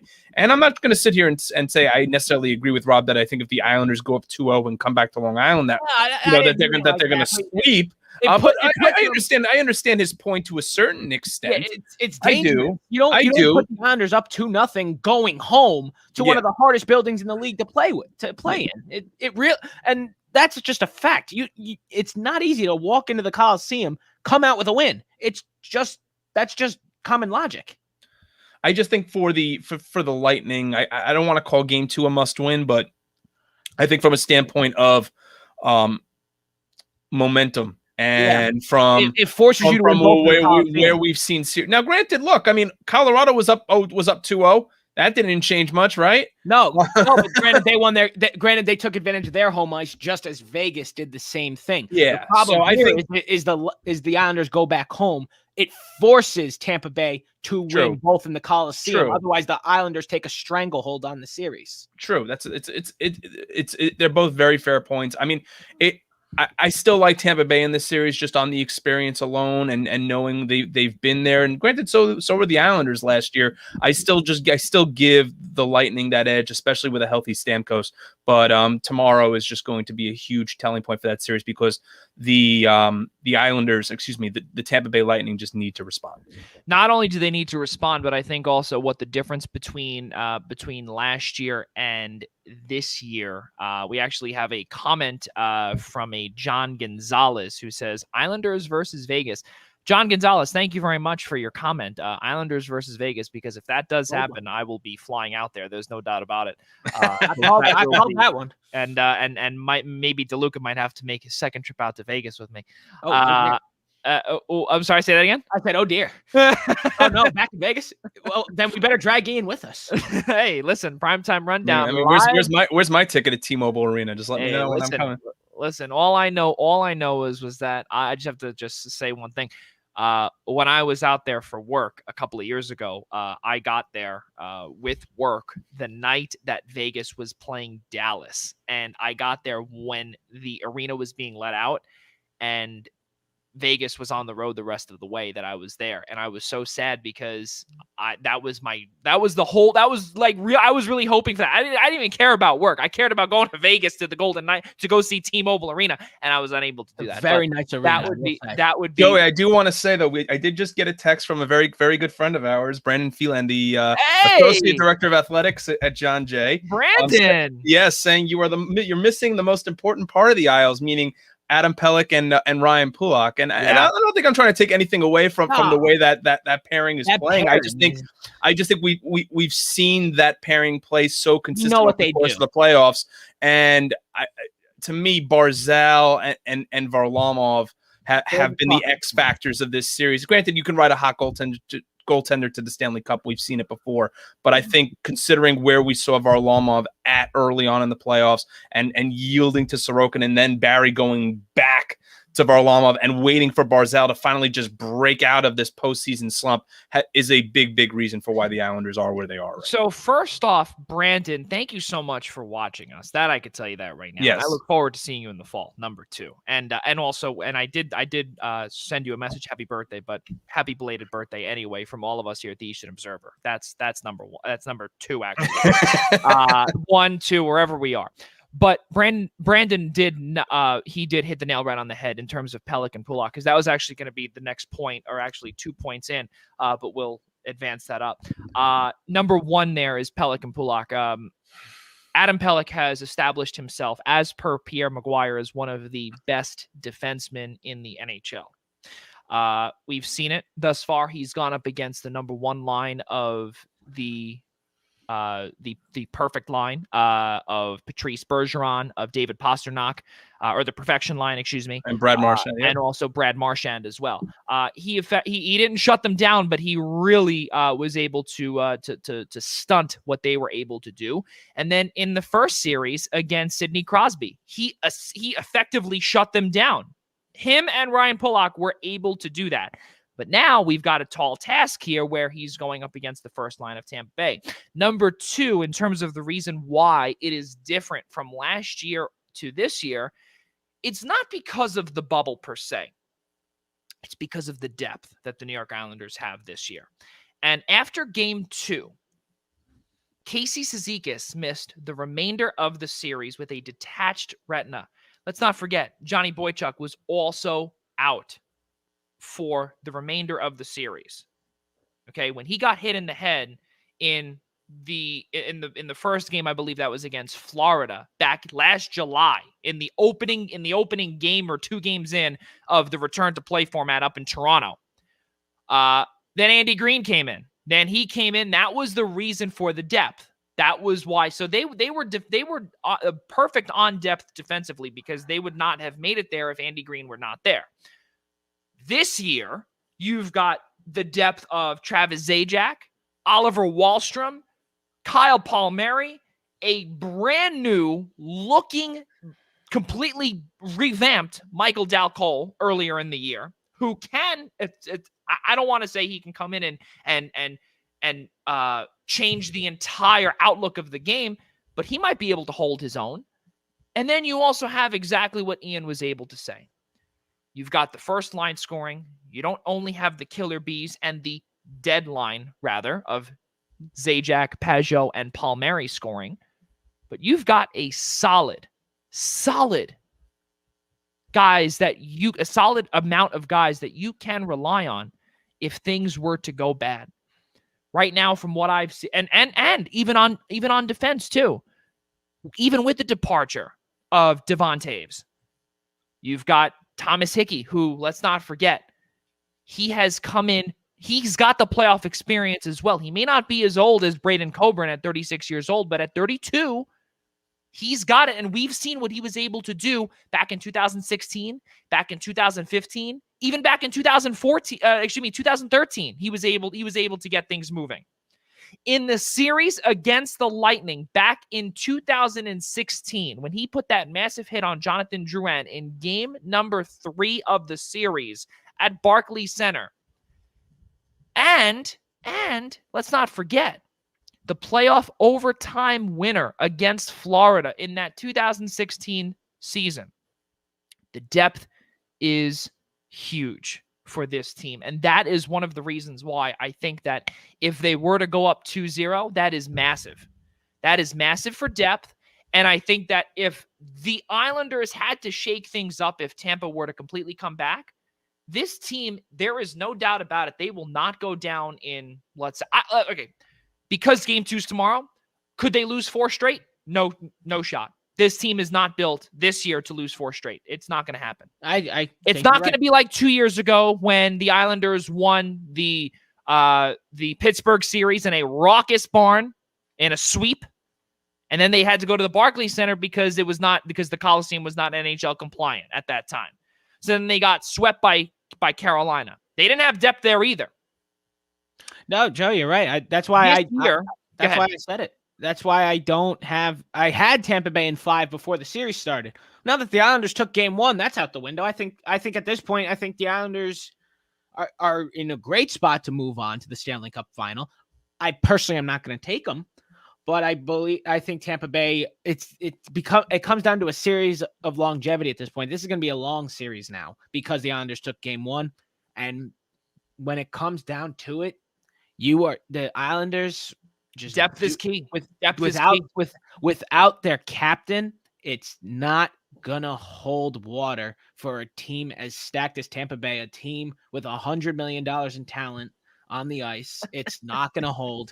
Anders Lee being out is too painful for them, and it's going to be Tampa Bay in 6 or even 7. See, but what I will tell you here, though, is, okay, and I'm not disagreeing with you, okay? What I will tell you is that I do believe that eventually it might come down to that. But if you have all 4 lines clicking at the right time, no doubt. No, this you're is it. right. This No, is it. you're Now right. is your time to take off and run. But this is where leadership is going to take a big role, and just not having your cap. I'm shocked the Islanders have done this well without him to begin with. First of all, well, I will tell you, them already. I will tell you though is that you've got multiple captains on the ice. You do. You really do. And in that locker room, you don't have to have it in the press box because you've got Travis Zajac, who has worn an A with the New Jersey Devils for as many years. And Andy Green wore a C for exactly that many years. You got plenty of leaders. Yeah, they're all from the New Jersey Devils. Yeah, all your leaders are the New Jersey Devils. Congratulations. You take it. You took all my leaders and you got them on your ice because you didn't have your captain. Well, and we got your general manager as well. Nonetheless, it works. And we got your old general manager as well. We are the New York Devils. You're the New Jersey Islanders. That's right. That's right. The New Jersey Islanders. Crazy stuff, fellas, because you know what? Like I said, we saw this game yesterday. We really did not see this. And that's really the biggest talking point of the difference between the bubble to here is the depth. And also, obviously, you're not locked into a bubble either. That's another thing, too. So, so all of the mines and everything, it continues. And on top of it, too, Tampa Bay's depth is they are not as deep as they were last year. That's another thing as well. That's they key. Are not as deep as they were last year. And the Islanders and the Lightning, they essentially took a flip-flop. Because the Islanders are here. The Islanders are showing this time around that they're not messing around. This is going to be a great. This is going to be a great series. I'll admit, before it started, I thought Tampa was going to wash them. Clearly not the case. This is going to be a great series. Well, this is the window for the Islanders to win the cup. If it's going to happen, it's got to happen within the next couple of years. Yeah, there's no doubt. Oh yeah, it's not a big win. No, it is not. What I will tell you though, and again, we will be discussing this on our expansion draft show as well as our free agency frenzy show. The New York Islanders are one of the teams that have the lowest salary cap in a flat cap era, which really is spanning for about 2 to 3 years. And that's not good news for the New York Islanders, who have Andrew Ladd sitting on the books for about $4.25 million for the next 3 years. That's not a good thing. And on top of it, too, there's a total of 3 guys, Eberle, Bailey, and Pajot, that are between $5.5 and $5 million. Someone's got to go, especially to Seattle as well. We'll see. And Casey Cizikas also is due for a contract as well, and he's probably going to be commanding a little more than what he's getting paid at $3.35 million. I don't expect him. I feel like Joey, I feel like we discussed that somewhere. I don't know if we did. Yeah, I don't think Cizikas and Bailey are going to be the ones to chase the money. They love being Islanders. They just love being here. Well, that's what Matt Martin also. That's what Matt Martin did as well, because he took a massive pay cut and decided to stretch it out 4 years. So we'll see what happens. Yeah. It's going to be, all I could say is that this series is going to go to the wire, and I think it goes 7. I want to say actually that the New York Islanders come out on top in 7, and they will claim the Prince of Wales trophy. That's just me. You two have the Tampa Bay Lightning. So Islanders lead 1-0. That game will come to you tomorrow, 8 p.m. Eastern Time, NBCSN. Should be a fun one down at Amalie Arena. Guys, breaking a few minutes ago, this one is a very funny quote that I found this by Joe McDonald, a writer out in Buffalo, wrote this. Apparently the Buffalo Sabres, they wanted to interview associate head coach Jack Capuano for the head coaching job in Buffalo. But get this, Ottawa blocked the interview. Why? That is the greatest thing that I have heard since Jack Capuano actually won a playoff series with the New York Islanders back 5 years ago. Wait, why is any of this a thing? Why is Ottawa blocking the interview? Why does Buffalo want to interview him? Why are people trying to keep this guy relevant? Because he's not the coach of the Islanders anymore. Because Fred Flintstone is the legend. Oh man, I never put the analogy together like that with Cappy. That's great. Ian Schraier, what I now have to imagine. I now have to imagine Fred Flintstone with a Boston accent. That's great. Ian Schraier, what do you think of Ottawa blocking Jack Capuano? I mean, don't get me wrong. Listen, I did say that Ottawa is going to be good in the next few years, and what DJ Smith has done there really is not great thus far. He doesn't really have much to work with. But why do you think Ottawa blocked Cappy from getting an interview in Buffalo? I mean, we all didn't think Tim Stützle was going to be the Calder Trophy winner this year either, right, Joey? Look, after the draft, I mean, we were all ready to jump and say that the show is PG. Yeah, no, very true. That we were. That strictly came out of nowhere, and Rob absolutely loves it.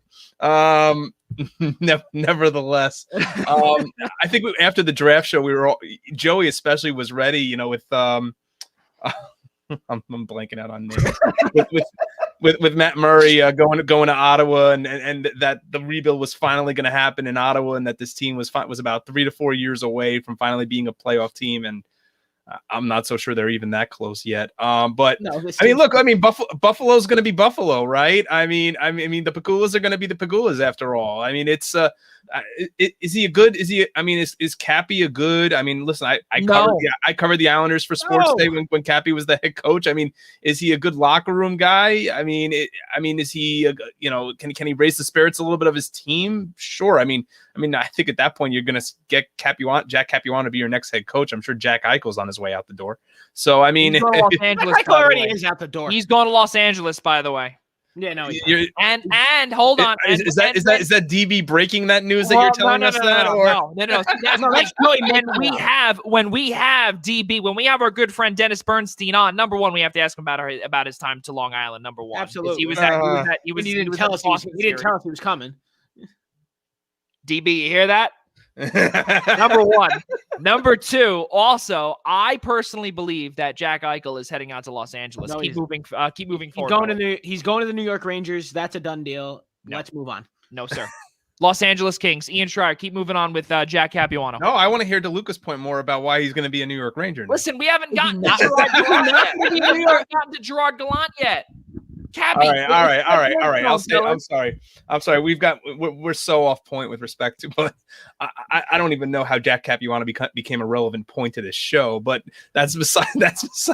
Joey saw the name and died laughing and went with it. Because who in their right mind would block a team from interviewing Jack Capuano? Why are you doing it?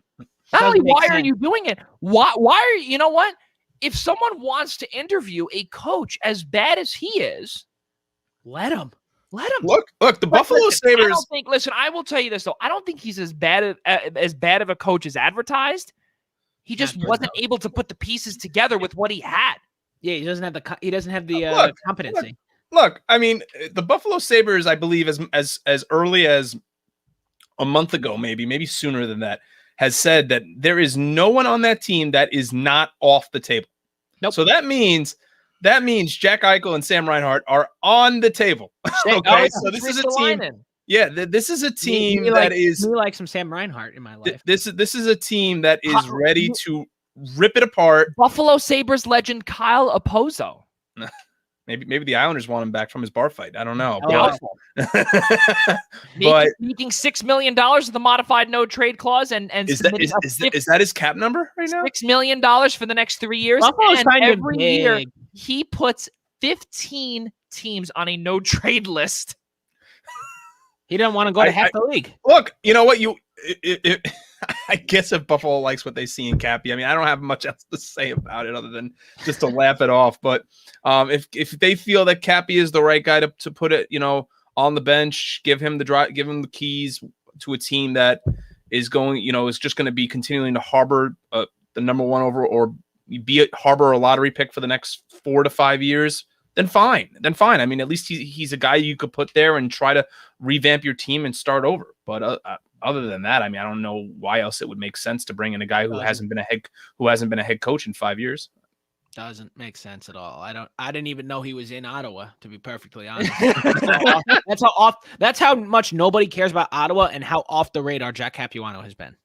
That's right. That really is the truth. Ever since he was fired back in 2017, when Dougie Waite took over, and the world's worst power play, or excuse me, the world's worst penalty kill, the world's worst defensive alignment was just brutal. Everything in that season was brutal, and yet they still missed the playoffs by 1 point. Guys, let's keep moving forward here.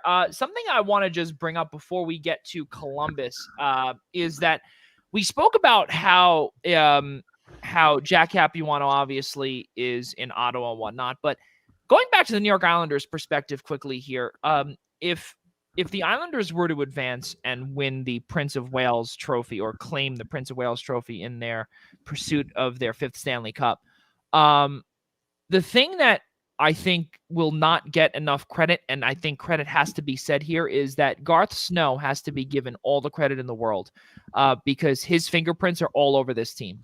They are. No, you know what they are.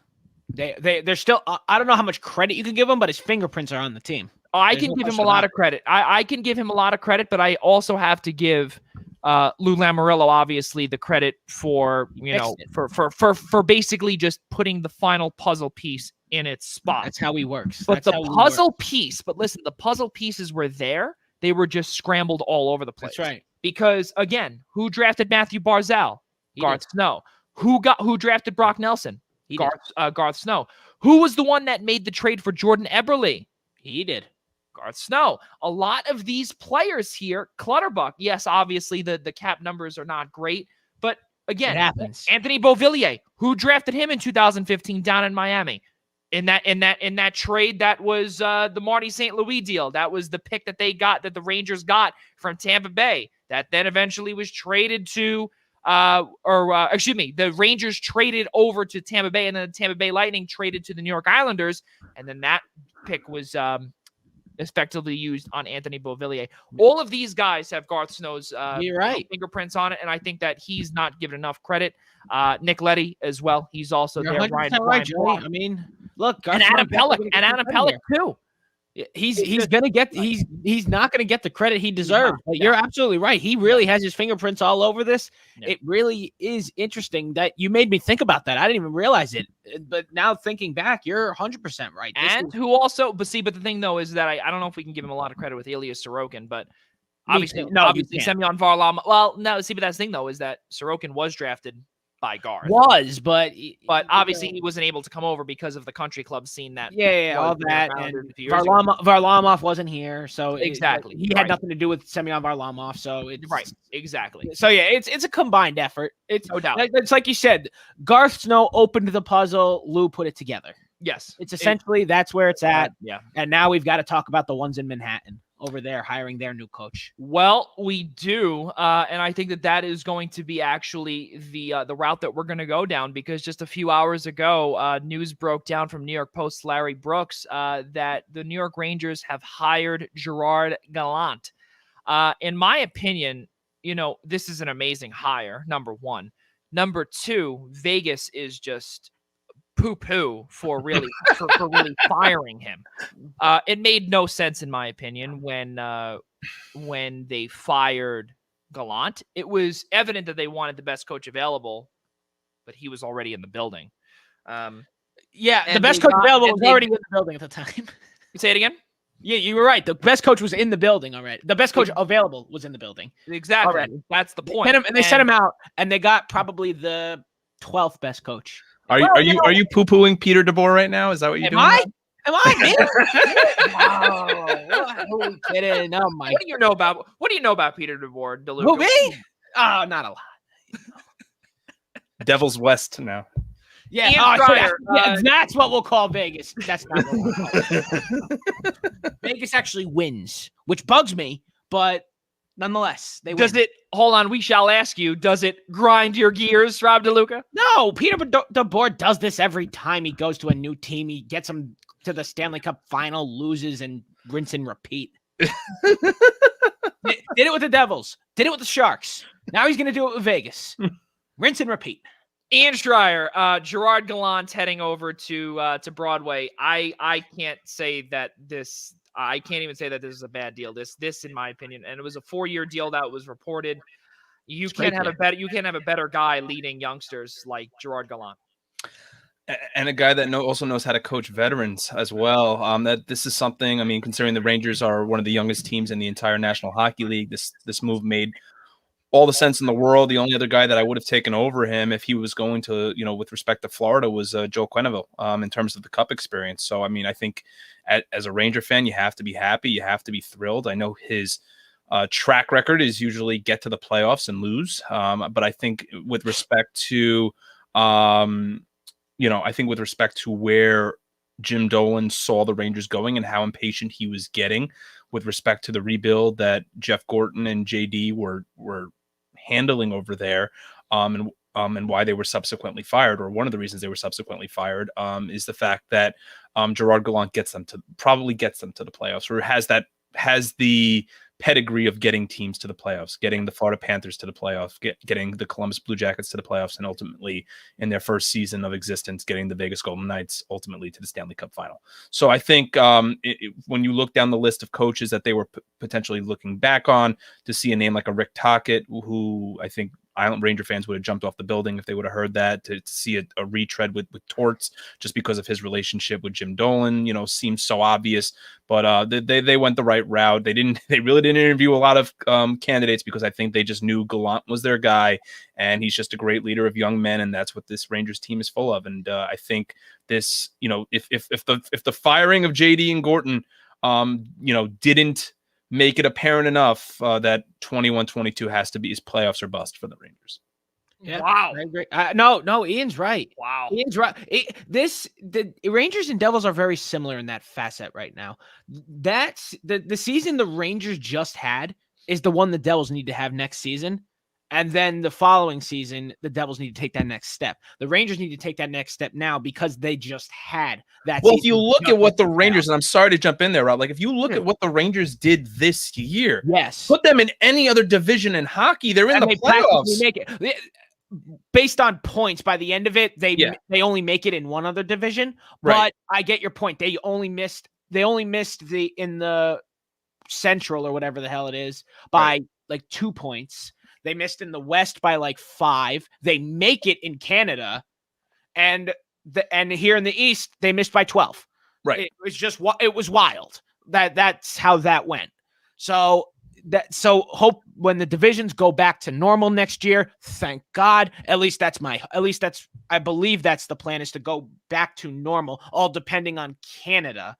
How about Seattle? Listen, where does Seattle go? And then you have to realize something. The Western Conference, the West Division, the West. No. Division. No. See, that's the thing, though, is that you have to realize, and this is what we've discussed about. We're not going to get into this, though. Not completely.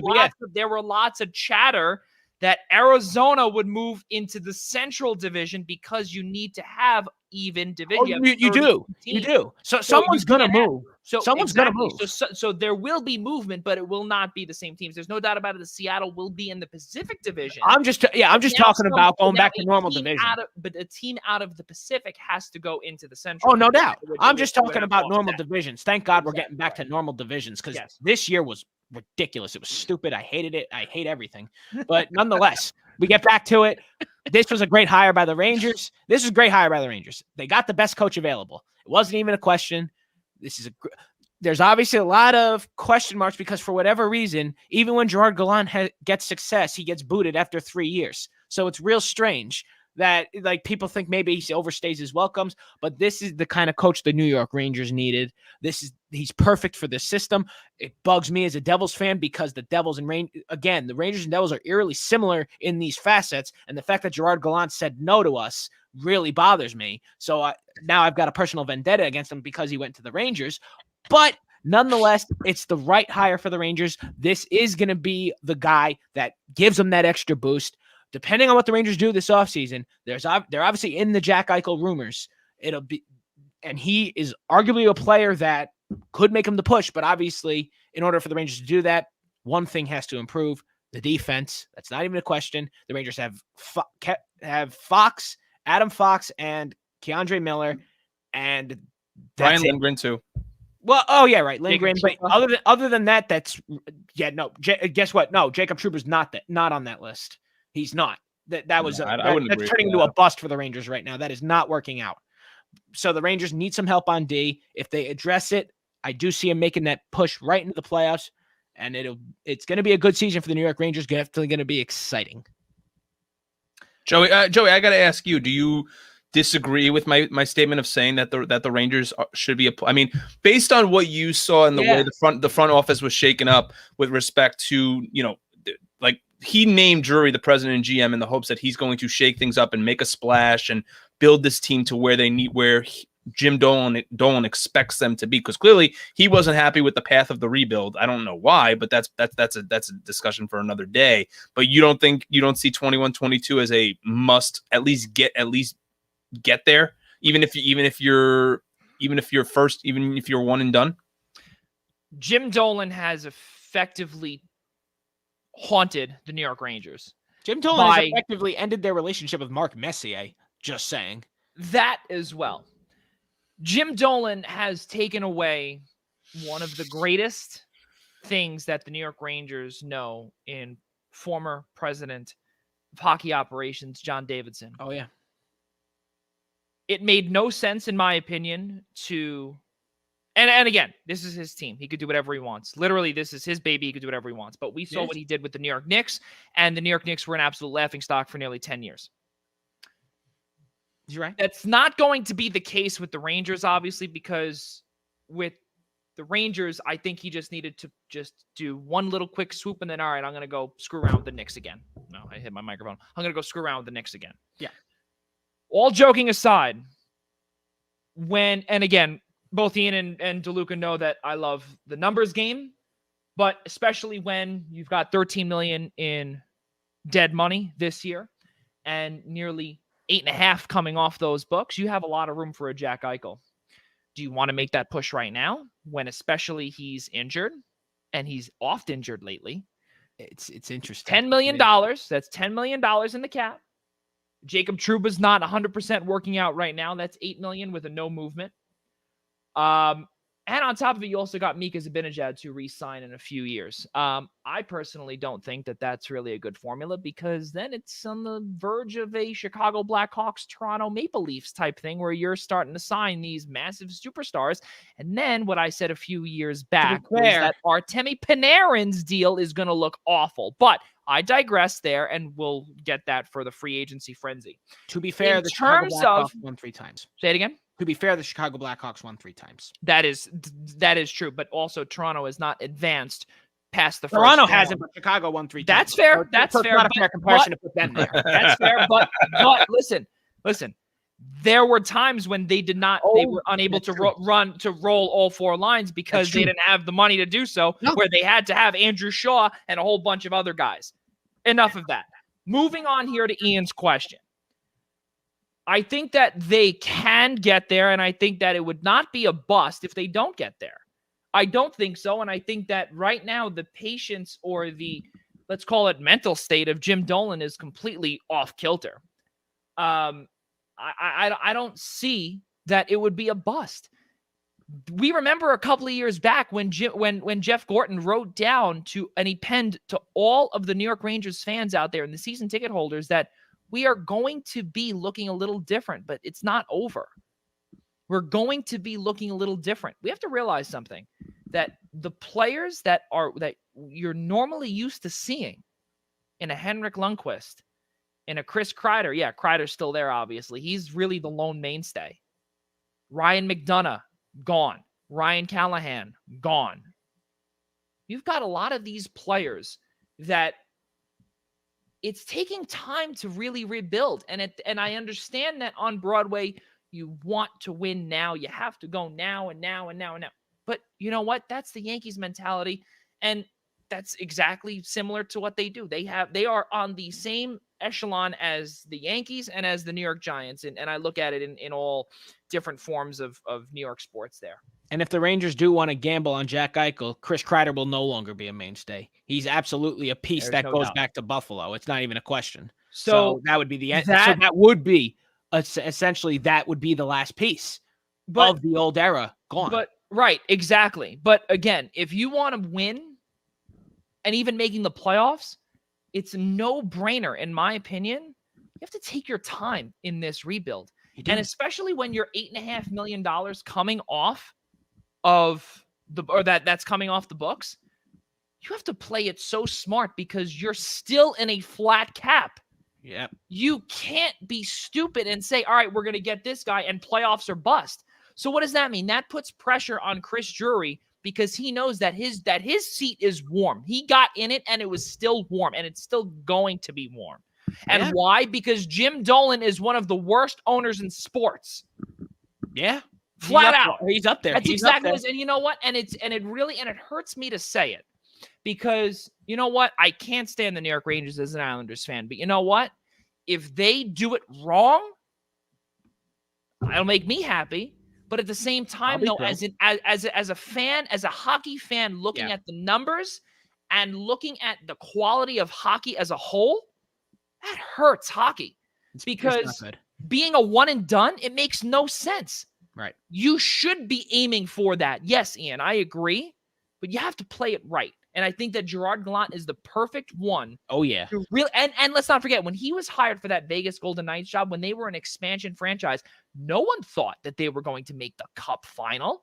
No one believed that they were going to have, I think it was 5 games that they lost to Washington that year. No one believed it. And that was 1 year. So they want to replicate that in 1 year?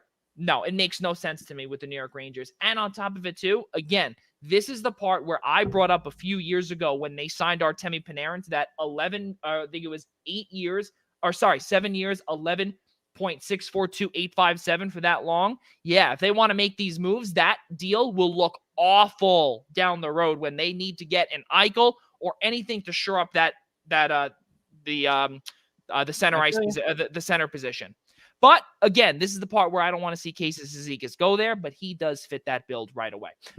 Enough of that, guys, because Gerard Gallant, in my opinion, is really he is the perfect fit. Was the best hire they could get. There's no doubt. There's no doubt about it. But we speak about hires, and just because we do have about 9 minutes to go here, guys. Columbus hires Brad Larson as their new head coach, and I think it was pretty cool to see some players, Cam Atkinson and especially Patrick Laine as well. They attended that press conference. You normally do not see players, and especially restricted free agents or even any free agent of any kind, attending a brand new coach's press conference.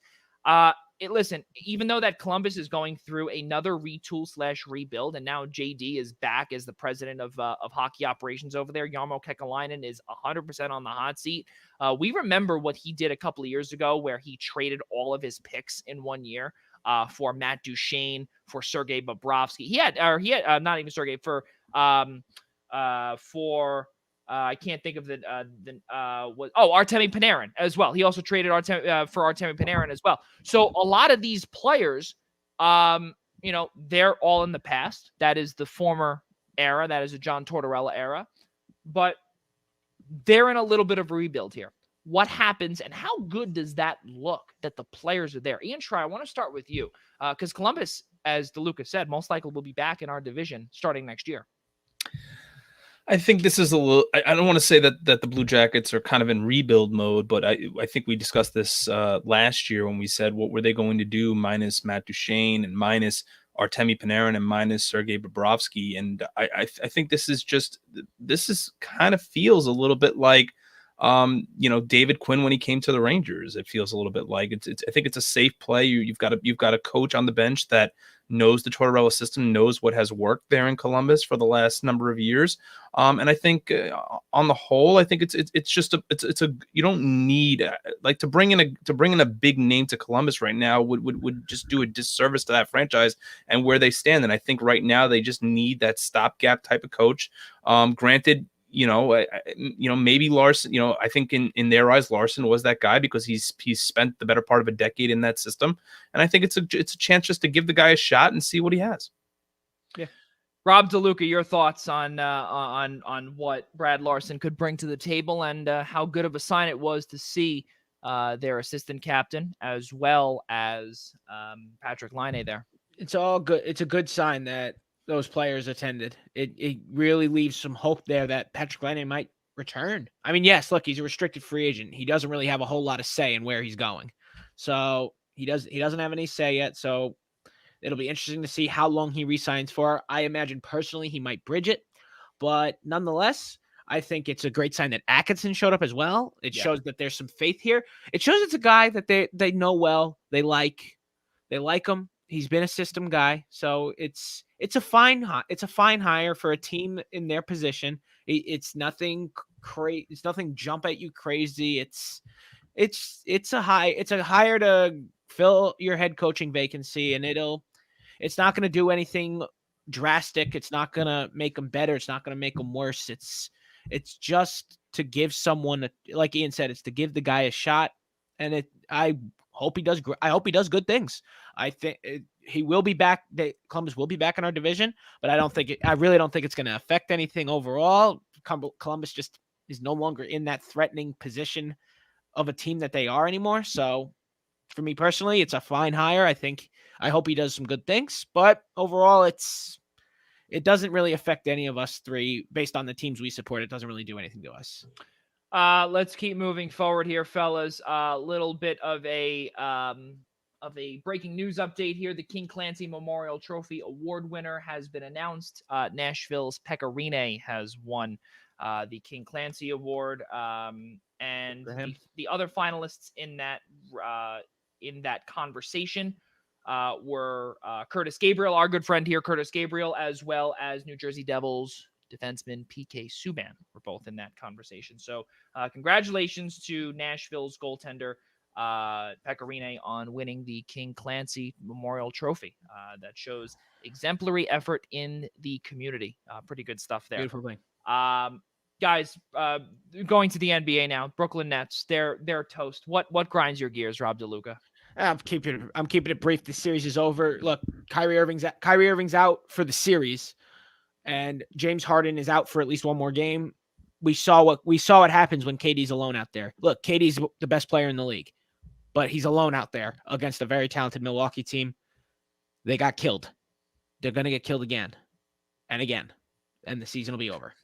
This Nets team, I called it that because this team wasn't ready. They don't have depth. They have zero depth. They were not prepared for serious. They're going to have zero depth for a while, Rob. Oh, and I know we're going to have zero depth for a while. That's why a title needs to happen next year or the year after. But now it's up to the big three to stay healthy because it's clear they don't perform without at least two of them. If they don't have at least two of them, it doesn't work. So this Nets team this season's over. The Bucks will move on to the next round to face likely the Philadelphia 76ers unless the Atlanta Hawks can mount a comeback. I would love to see it personally. I don't see it though. And the Bucks will probably go to the finals. They'll face either the Phoenix Suns or the Utah Jazz or the Los Angeles Clippers. And it'll be a great finals that someone in the Western Conference is going to win. So Phoenix, that's that. Yeah, I'd love to see Phoenix do it. You know, they're so talented right now. They're honestly scary. If the Nets weren't screwed, I'd be scared of Phoenix. But we're screwed. So Milwaukee can have fun with that. Ian Schraier, your final thoughts on the Brooklyn Nets. What do you see from them? There's not much for me to really grind my gears on. I mean, we knew this was coming. We knew that this was a team that, right off the bat, I mean, injuries or no injuries, this season, if they lose this series to Milwaukee, is officially a disappointment. Three of the highest paid and best players in the NBA. Granted, two of them are hurt right now, and I'm not ready to write off the Nets just yet. I think even if they lose Game 5 and somehow find a way to get Harden back for Game 6, I think that could give them the edge that they need. So I don't want to necessarily write off Brooklyn just yet, but I think any elimination at this point is could appear inevitable. And if so, it's just puts a damper on another year of the Brooklyn Nets and another year that their very short window closes, and then they're stuck right in that same situation they were post the Pierce and Garnett trade. But I'll jump over for a second to the Knicks and talk a little bit about them for a second, and just say that look, they achieved, they overachieved. No one expected them to be where they are. I still think Tibbs got snubbed. No offense to Monty Williams. I just think the trajectories for those two franchises were on completely different paths, and somehow the Knicks ended up in the playoffs as a 4 seed. And Julius Randle, the NBA's comeback player of the year, and well deserved. But I think unfortunately he became, he folded back into a pumpkin come playoff time, unfortunately, and that really just did in the Knicks. I would have loved to have seen a Knicks Sixers series, but unfortunately we didn't get that opportunity. Maybe we will next year, but nevertheless, I think the trajectories are looking good for both franchises in New York in terms of the NBA, and right now the window's closing very quickly on Brooklyn. I still think they'll come away with a title within the next couple of years, but hey, it's a lot of fun right now to watch Knicks basketball, and I can't believe I'm saying that. And they have 2 years to do it. Maybe, I said a couple. Maybe one. maybe one. Because after next season, those final years of their contracts are options. Yep. So it might only be 1 more year. So this is an open and shut window really quick. This season was a failure. And so they better bounce back next year. Otherwise, it's a problem. The old easy pass gates are coming down rather quickly on the Brooklyn Nets. Go to the kudos before I get pissed off. Ladies and gentlemen, we have come to the kudos section of our show. We are just about complete here on the Primetime Rundown. Let's get to Rob DeLuca on your kudos. Let's start with you. Someone who doesn't let me down. Team Italy in the Euro 2020 tournament. They started off great. A very convincing 3-0 win over Turkey. That's their 9th straight match without conceding a goal. That dates over 7 months now. They haven't been defeated. They have not lost a game in 28 straight matches. That dates over almost a year and a half now. This is the hottest team in Europe right now. They have a real good shot at winning the Euro championship here. Euro, yeah. The group stage just got started. They have a game on Wednesday against Switzerland. That's, in my opinion, their toughest test of the group. So we will see what happens. Forza Azzurri. Va bene, let's go, boys. Ian Schraier as Rob DeLuca essentially just, and you know how they say DiGiorno, right, on the commercials, right? Are you talking about pizza? Yes. And Rob DeLuca was trying to say that. He said, like, I compared that to like buongiorno or something like that. Like, he just tried to be Italian. It didn't work, even though I was Italian. I spoke perfect Italian. You watch yourself there, jazz man. All right, listen. Forza Azzurri. Go ahead, Ian Schraier. My kudos are pretty easy tonight. Tomorrow, my daughter is celebrating her 3rd birthday. Hey! So tomorrow, Emma turns 3. So my kudos go to my daughter tonight, Emma, who's now sleeping. But just all my love to her, and just so excited. I want the growing up to stop. That's just me talking as a father, but so happy she's turning 3 tomorrow. Proud dad moment right here on the Eastern Observer. I say that about my dog. That's the same exact thing. Where does the time go? That is great. Happy birthday, Emma. We all of us here hope that you get to enjoy your day tomorrow, your 3rd birthday. Really cool stuff there. My kudos goes to the Hamptons Collegiate Baseball League. They will be starting up tomorrow. We will be on hand tomorrow calling the South Shore Clippers against the West Hampton Aviators. It's going to be tons of fun. You got a whole bunch of Adelphi Panthers on that West Hampton team that are going to be going and attempting attempting their title defense from 2019 when they captured their 4th title in the Hamptons Collegiate Baseball League. Ian Schraier, correct me if I'm wrong. Guys like Matt Alifano, Tim Feliz, those guys are on the squad, led by a Malloy head coach. Yeah, Alex Brosnan, and right? Alex Brosnan, yeah. So that's some pretty cool stuff there. So got a schedule that starts tomorrow, and it is a 30-game schedule for each respective team. So pretty cool stuff. The Eastern Observer will be on hand there to call all those games. It's going to be tons of fun. I'll be on the call for Tuesday and Thursday, beginning at 5 p.m. And be sure to check out the Eastern Observer for all information on the Hamptons League games out east, ranging from JUCO talent all the way up to Division I talent. So pretty cool stuff there. Guys, let's pay our bills now as we come to a close here. We cannot thank you all enough for joining us here on this Monday evening, but be sure to subscribe to us by searching the Primetime Rundown on Google Play, Apple Podcasts, Spotify, and iHeartRadio. And if you're watching on YouTube, take a peek by searching I-95 Sports Network. Do not forget our show, or the show, every morning, Monday through Thursday. The Daily Wrestling News Show comes your way starting at 10 a.m. Eastern Time right here on the Eastern Observer, powered by, or rather created by Minutes to Bell Time and powered by the Eastern Observer. Pretty cool stuff there. Tomorrow also will be episode number 58 of the Essential Wrestling Podcast, coming your way June 15th tomorrow, beginning at 6 p.m., presented by ProWrestlingPick'em.com. Our guys, Al Carl, Ryan Joy, John DeConnie, John Smith, and Gary Miheffi will be with you tomorrow, beginning at 6 p.m. Guys, one more final thing too. Let's not forget, for everybody out there, this is our new night, Monday, from June 14th today to August 30th, beginning at 7 p.m. We will be with you every Monday, beginning at 7 p.m. Next week, Ian Schraier and Rob DeLuca will be handling the duties while I'll be on assignment at St. Francis, Brooklyn. And we will be back, all three of us together, on the 28th, live from Atlantic City, for episode number 59. Going to be tons of fun there, ladies and gentlemen. One final time, Ian Schraier, Rob DeLuca, and for all of us here at the Eastern Observer and the Blackjack Media Group, I'm Joey Jarzynka. We'll see you next time.